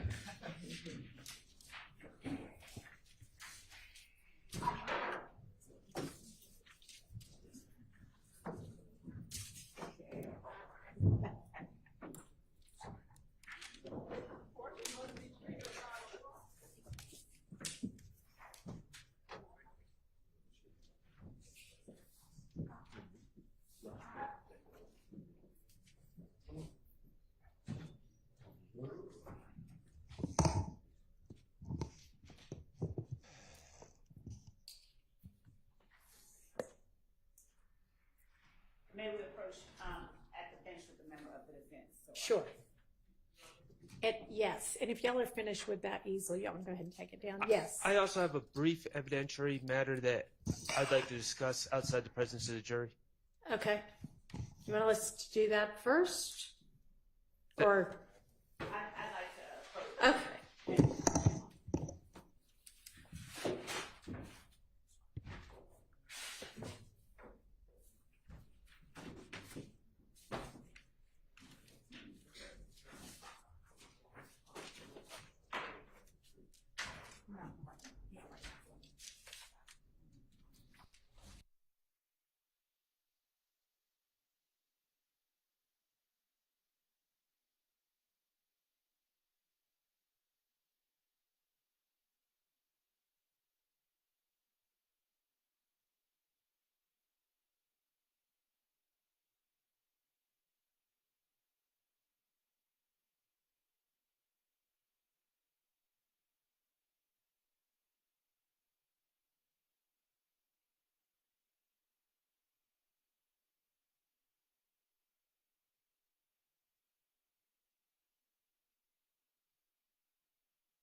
Yeah, I think a couple of the jurors are gonna come grab their things that they might have left out here, and I'm gonna excuse them for the day. So let's let them do that, and then we'll take the recess, and then we'll reconvene.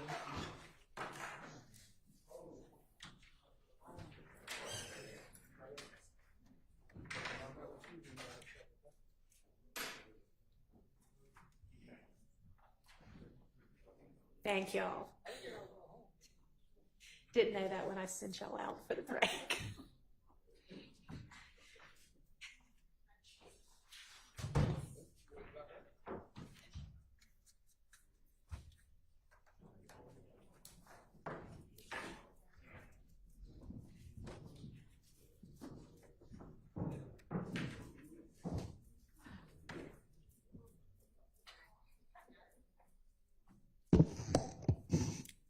Thanks. All right, let's take a 10-minute or so recess and then reconvene.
I've got these 2, 3, 4, 5, 6 kind of stacks of the correspondence between the state and various attorneys for co-defendants who've pled. And I really hate to do this to you. And some of them are really thin, so it's easy enough for me to just sort through it, but some of them are fairly thick, 2/3 of an inch. I know, and that was the thin down. They are in, I don't know, because I've only just now kind of flipped through, but they don't seem to be in any kind of like chronological order.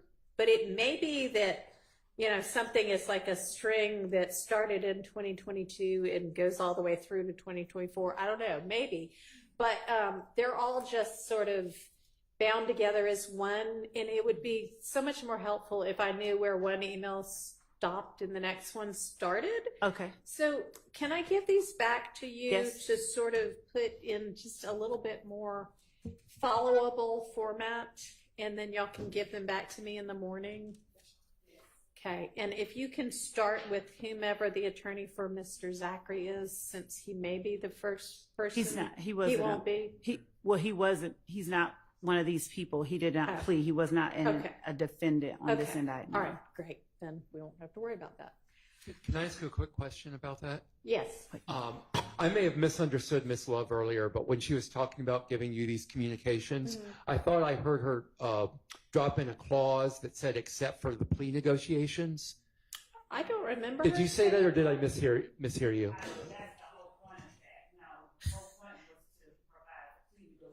Yeah. Okay, great. Thank you. Yeah. Okay. Mr. Shar, you had some sort of an evidentiary issue to raise. Yes, Your Honor. I believe it's 464 Yankee. It's the historical cell calls of Demise McMullen. The witness identified it as a business record. Of course, we just saw it on this, we saw a CD. But it was briefly displayed to the point that I saw it. It has added columns that 464 Yankee, as it is right now, has added columns that are not in the format that they would have been received from Verizon. That one added column is... Hang on, can you pull it up so I can look at what he's talking about? Go ahead. And so, typically, I do the same thing when I get cell phone records. I add columns to identify the people that I believe are associated with certain phones. And it looks like that's what someone that was not an employee of Sprint did here. And so I see on the screen right now columns A through I. So I'm referring to D, and there's one over on the far right that might be like J or K. Okay. M. So those are things that someone, as part of the investigative team, added those. Let me ask. So we actually did,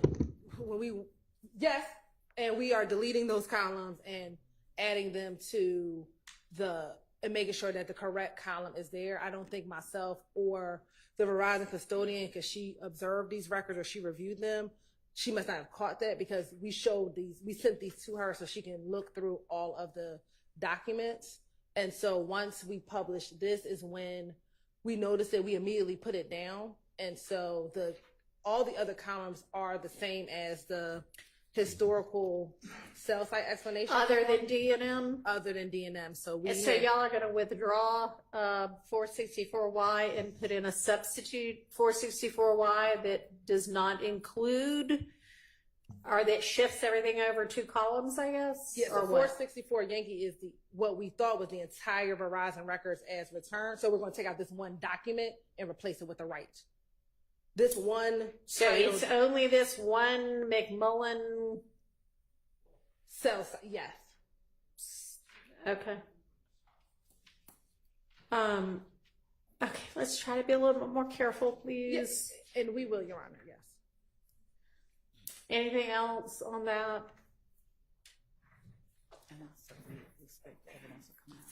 I mean, and not that this is correct. We do expect the evidence will come out that these are Demise McMullen Okay. records, but we will make sure it is the right records.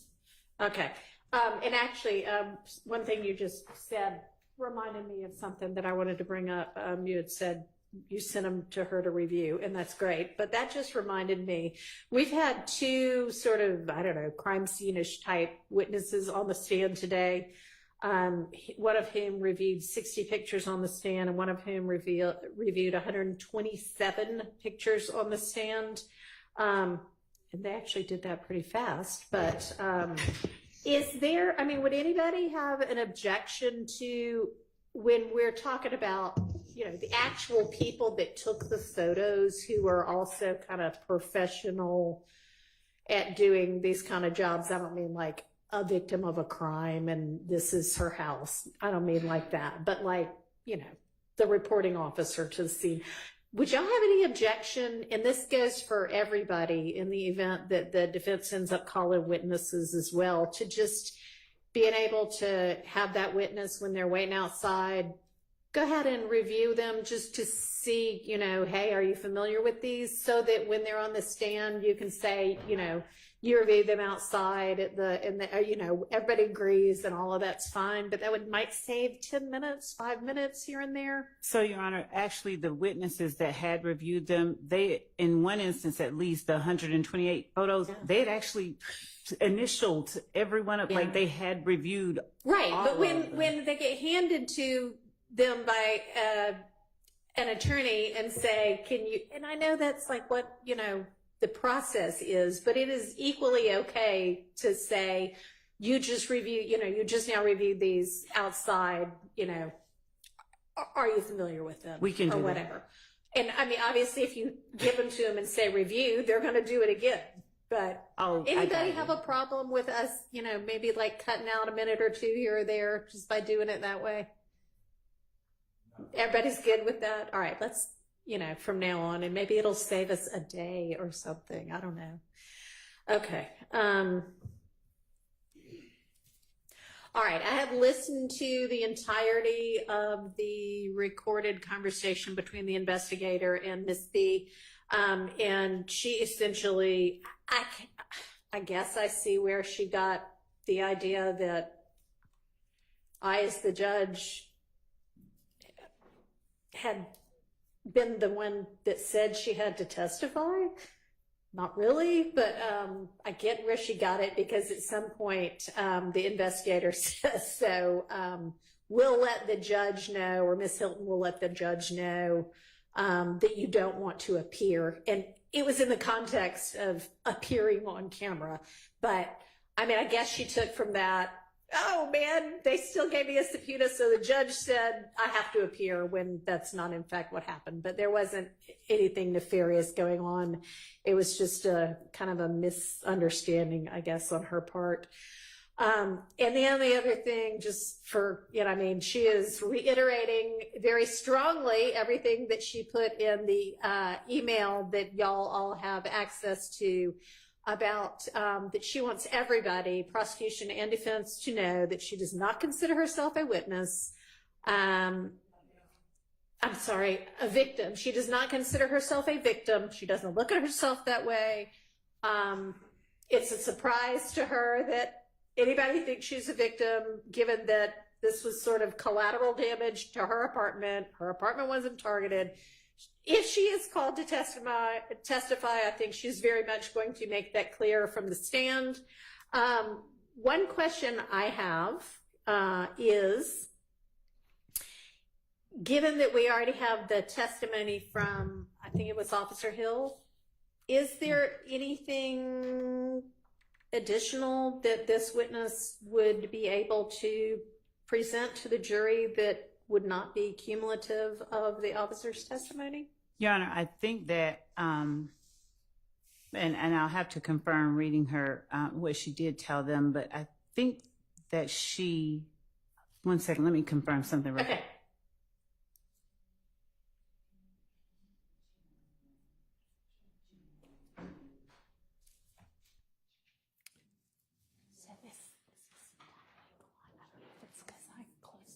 for, but it's like 9 years signing.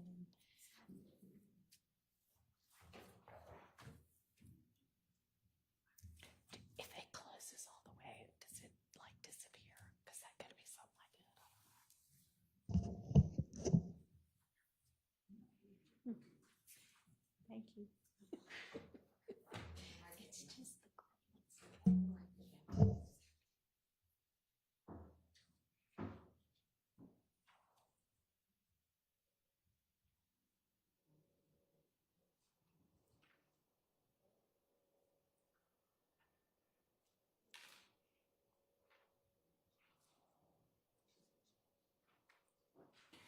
Your Honor, we can evaluate that Okay. and All right, thank you, I appreciate that. All right, I'm trying to think if there was anything else that I wanted to tell y'all, but is there anything else that y'all want to tell me or that we can deal with right now?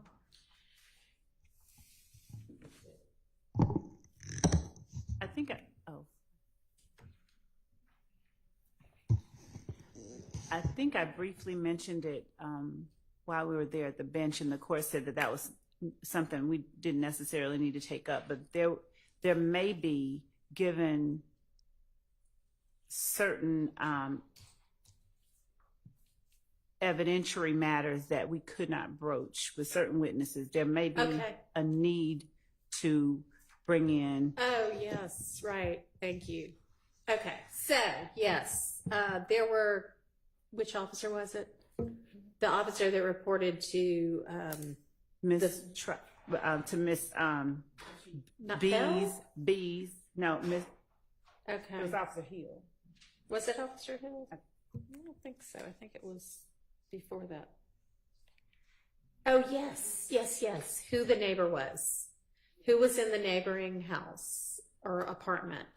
And of course, there were hearsay objections. And I mean, it's a valid hearsay objection, and that's why it was sustained. But out of one side of defense mouths is a lot of, can we move this trial along? The state's taken too much time. Why does the state want to present all of these witnesses?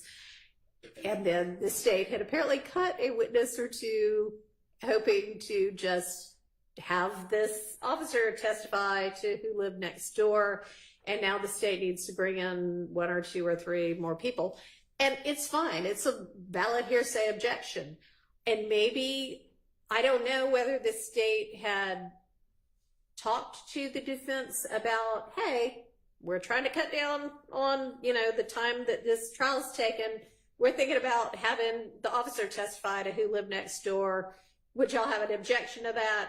Are you going to make us do all of that? And then we'd know beforehand. So I don't know if that happened or not. We had not done that thing right there. We had provided a list that had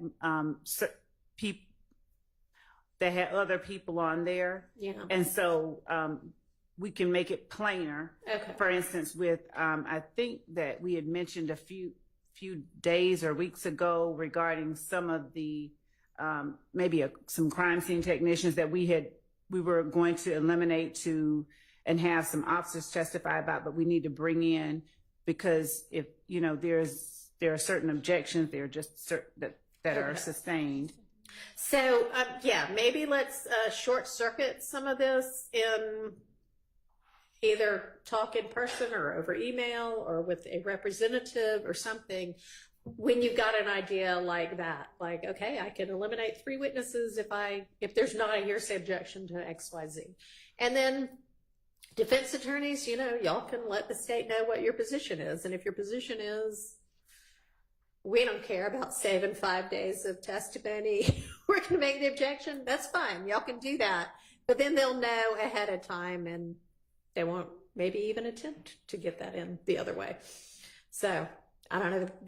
Thank you for bringing that to everybody's attention. And just in future, if there's going to be a potential shortcut, I appreciate you trying to think about it. Just let them know beforehand, and then they can let you know, is that going to be one they're okay with or not?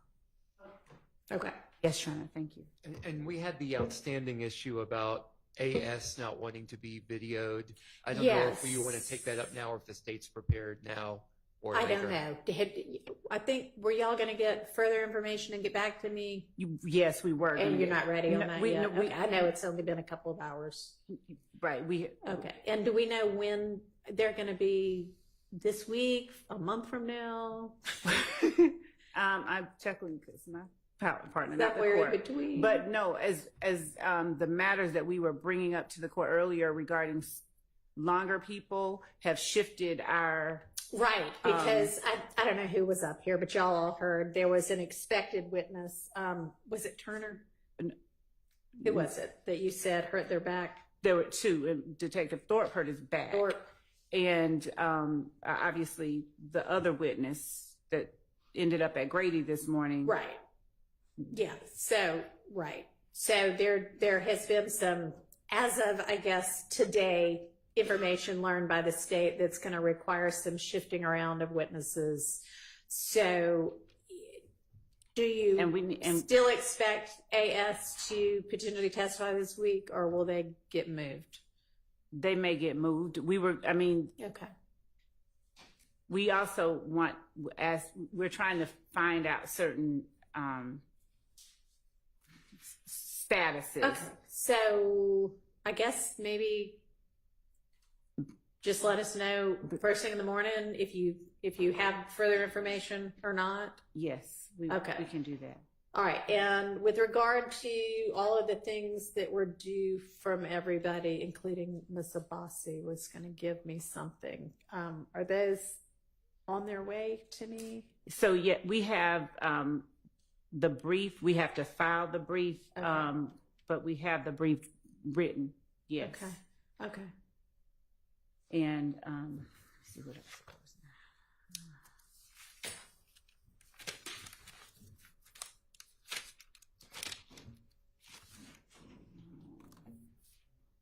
Laura. And I think that we are. Let's see what else.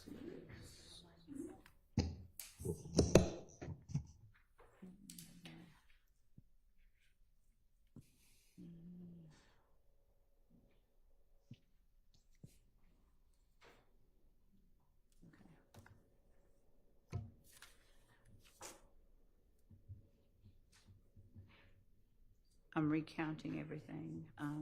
We're going to work on these. We are still cutting out the court asked us to see if we could pare down the list of co-conspirator statements that we had given, and we were still paring that down. Okay.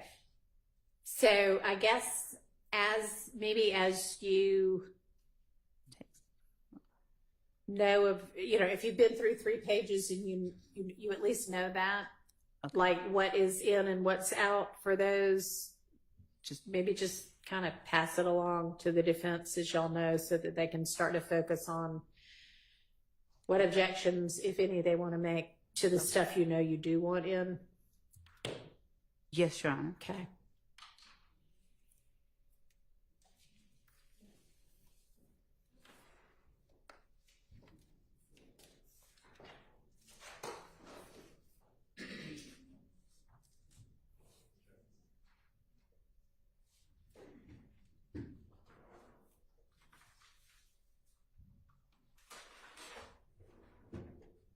Your Honor?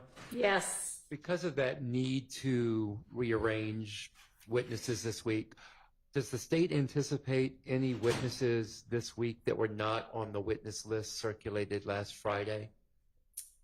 Your Honor, in light of the timing of all of this, of course, we've all been in the same place, but that is possible. So first of all, we need to find out that information about the status of the longest witness that we had, because we want that person up as quickly as we can get them. So until we get that information, we cannot commit to whether that's going to change things and put people in, but it is likely that we will have to bring in people that we were not going to bring in for this week. Okay. Because so yeah, it sounds like it's just as likely as not that it'll be a different list of witnesses. Can you get that together tonight and get it to the defense? Yes, I and assume, we're do you know which kind of set of acts you're going to go to? they're all dealing with the set of retaliatory shootings that occurred after January 10th. And it's possible that another co-defendant that entered a plea, after I speak with this person's attorney, I can confirm that, but it's possible that one of those people will be testifying. But can you let them know by 8 o'clock tonight?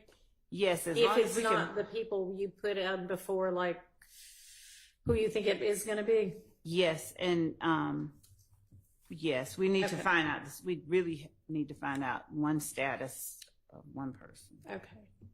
Well, and I guess if you don't know for sure what the status of that witness is, We'll assume. just go ahead and, give them the fallback set of witnesses. We can do that. Appreciate that. Okay.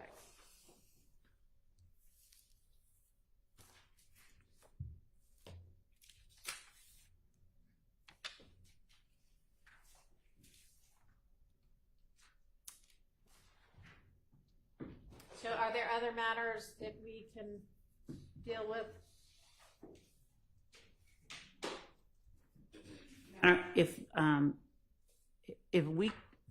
If we could be allowed to, as soon as the court permits, we want to start alerting certain people if Okay. there is the need to, All and right. to find out those statuses. All right, well, the answer can be no, but you can also send one of the 6 people that you have in court right now off to do that while you stay around and deal with potential evidentiary issues. Right? Yes. Give it. I'm probably the one that's going to be pointing Okay. out the ones Then- that need to be. Then you go and let somebody else deal with evidentiary issues. There may not be any. I don't know. Why don't we just take the 2 more minutes and find out if there's an answer to the question? Are we ready to deal with any other non-jury matters right now? I really need y'all to get that way soon, though, because we keep having these unexpected non-jury hours. So let's get ready fairly quickly to deal with some evidentiary issues. Okay? I'll say this, and I believe the court was copied on it. Mr. Steele files after their review of the evidentiary items. So we just need the opportunity to look through that Yes. filing, and we can work through that. Okay.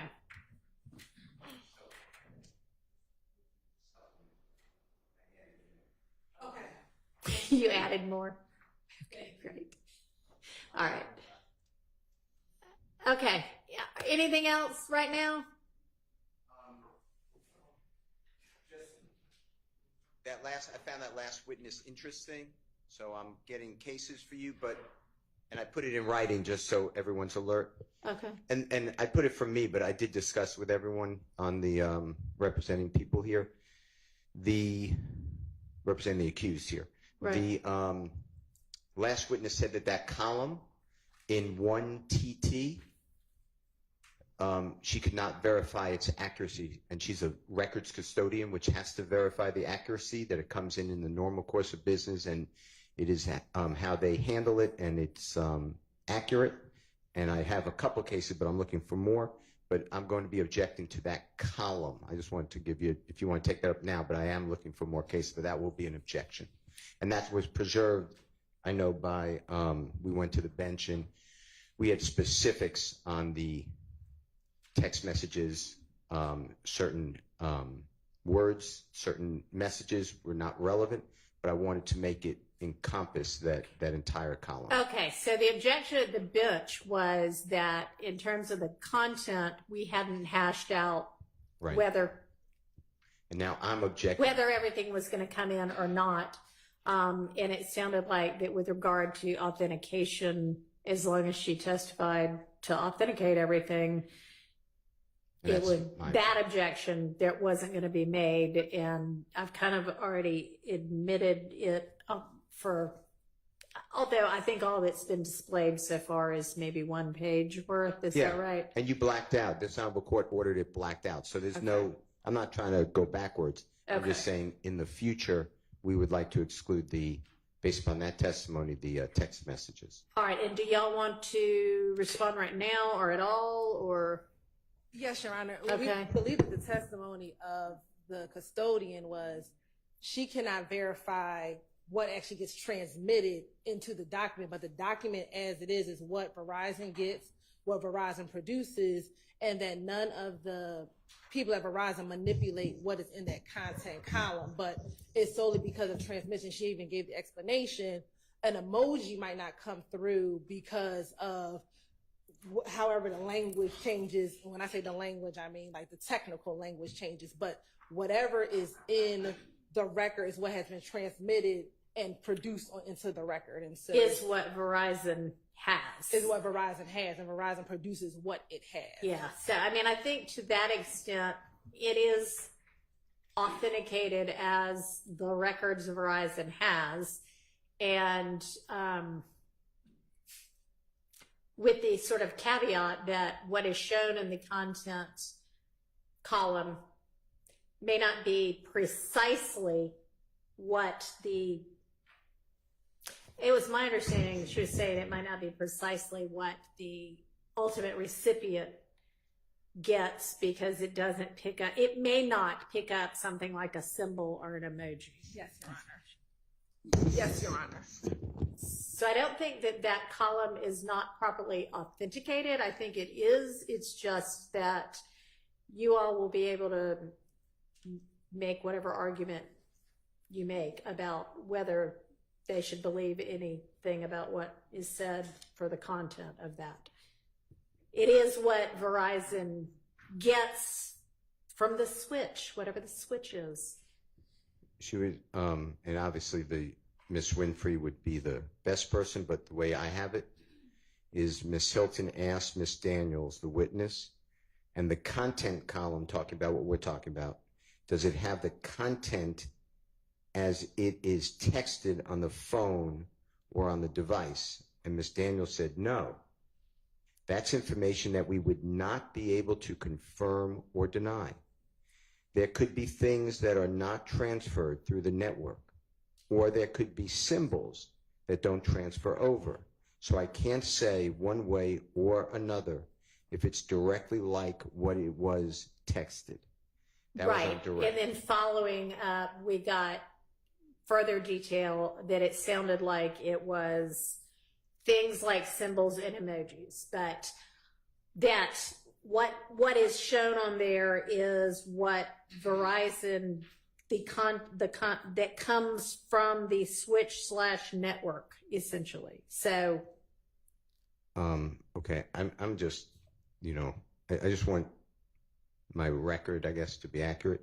But I asked on cross-examination, I said, can you do me a favor? What happens if I were to send you a text message and I asked, how are you? On the records, it may not come out like that. Is that what you're telling the jury? And her answer is, that is a possibility. yes. That has nothing to do with an emoji. That's the words. No, I heard that too. She said there could be a lot of factors, but I wouldn't have the factors to provide to you. I'm not able to provide that. I don't have that information to tell you is what she said. Okay. So I would like you not to admit that column. Okay, well, it's somewhat problematic that you're only making the authentication objection now after the witness is gone.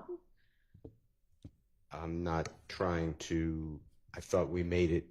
You made a relevance, well, not you, but you, the defense team, made not even a relevance objection, but made an objection to essentially the kind of thing I understood it to be not as to authentication of anything, but as to should something nonetheless be excluded content-wise because of some other objection, like we've been hashing through with other people's phone calls and interviews and all of those kind of things that are otherwise objectionable. And I'm sorry, that was the way I understood.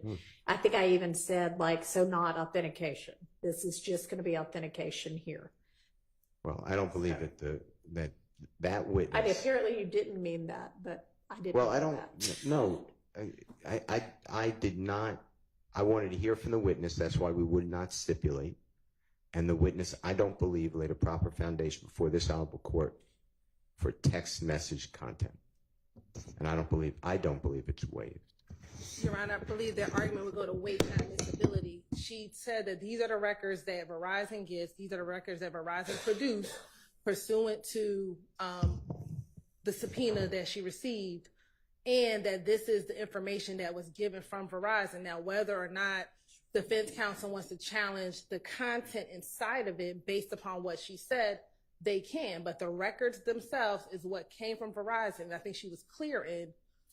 I'm saying that I can't tell you for a fact that this is what was put into the phone, but this is what was transmitted from the switch, and this is what was produced. And again, no one has changed what was in the content column, but this is what is produced directly from the records. And it was properly authenticated because there was no authentication objection at the time in which the records were tendered and admitted.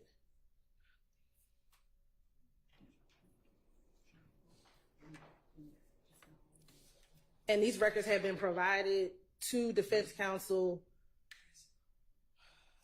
I believe, since 2022. So that column is there. So even when she began talking about it again, doesn't change the fact that the records themselves are authenticated.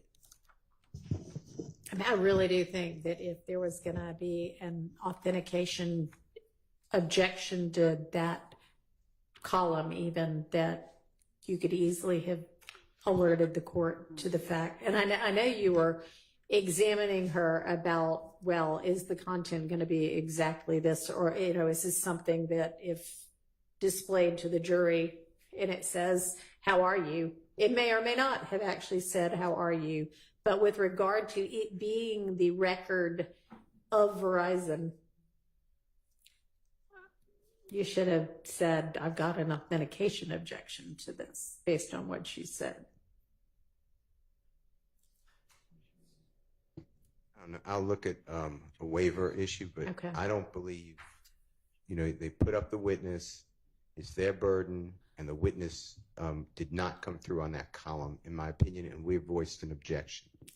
That's the part I guess I'm having a problem with, is the we voiced an objection part, because you did not say that you had an authentication objection when we were up here at the bench. Okay, so whatever was said at the bench is said at the bench, and then we blacked out, we mean the court blacked out, and now I don't believe that there's any reason to say that it's waived, because it was blacked out, not discussed, and the witness did not lay the foundation, in my opinion. And they may not be able to. I'm just saying, you know, the time to make the objection is when we still have the witness available. well, then, I mean, the witness was examined, she said on direct, then on cross, and then on redirect, and I don't believe that that portion, when a records custodian comes in and they say, I cannot verify the record, this is what I have, but I don't verify it, then they have failed. Well, she's verifying that this is the official record of Verizon. But I can't She's just verify saying, the content. I guess we can't verify that the content is exactly that the content but I mean, this is what she could have clarified if we had known that this was an objection. Yeah, I believe she did. I think she did clarify, because when the question came on cross, what she said is, this is the content that is given from the record, from the switch. So this is... We know what that means. She said network at some point, but I mean, I don't know. You're right. I can, if we need additional clarification, I can see if she's available to return. But again, she confirmed that the records that are entered are the records that are produced. That is what has to be authenticated. The content inside of it, she explained, as a Verizon wireless custodian, I cannot say this is what was texted in the phone. However, this is the documentation pursuant to what has been transmitted that comes in. She gave further explanation to explain, I'm talking about emojis might be missing, But I also asked her, does anyone at Verizon change what is in the content itself? And she said no. Right. Because that is the record as produced. So she authenticated the record. If Right. there's a challenge to the content, I guess it honestly is more like Mr. Steele hasn't referred to it in this way, but if there is a column that, and if it is all that could possibly be missing is an emoji or a symbol, that's one thing. But that's, I mean, part of her testimony suggests that. Part of her testimony suggests it may be more from the, if I text you, how are you today? And you can't say whether the record's going to reflect that or not, then maybe it's something more than the emoji. And this is something that could have been cleared up potentially if we still had the witness. But if it is, if the contents of the content column can in no way be relied upon to be even close to what actually got texted, and I'm not saying that that is the case, but I'm saying I don't think it's 100% clear about that, then it's essentially would be like a relevance objection to that column, regardless of whether it is the document, the official document from Verizon. So while Mr. Steele has said it's an authentication objection, I mean, is that essentially what you're saying, is that if we don't know whether anything about that content is accurate, then why should that ever go before the jury? Of course, that's what I'm saying. Okay. But I think that could be an argument, and when the contents come in, there will be corroborating evidence around the relevant content. I think that's something that can be addressed on a text message by text message basis once we get to that portion of the identified text messages in the relevant portion of time. Well, and I mean, if we need to recall the Verizon wireless custodian, we can do that. I can see if she's available tomorrow morning. I mean, it's ultimately up to y'all, but you hear the arguments being made. Okay. All right. Anything else today? No. All right. Okay. So we're gonna, I guess, adjourn court a little bit early for today, but please, just like Friday, please continue to work on this case together and separately, because there is clearly so much still that needs to, that y'all need to get together on and address, and let me know about, so that we can sort out whatever issues remain and not have to only do it on the fly. Okay. All right. So I'm thinking 8:45 tomorrow for all of us. All right, I'll see y'all then. And did the court give you till in the morning you wanted these things, You can just give those to me first thing in the morning, Okay. and by first thing in the morning, I mean 8:45.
you.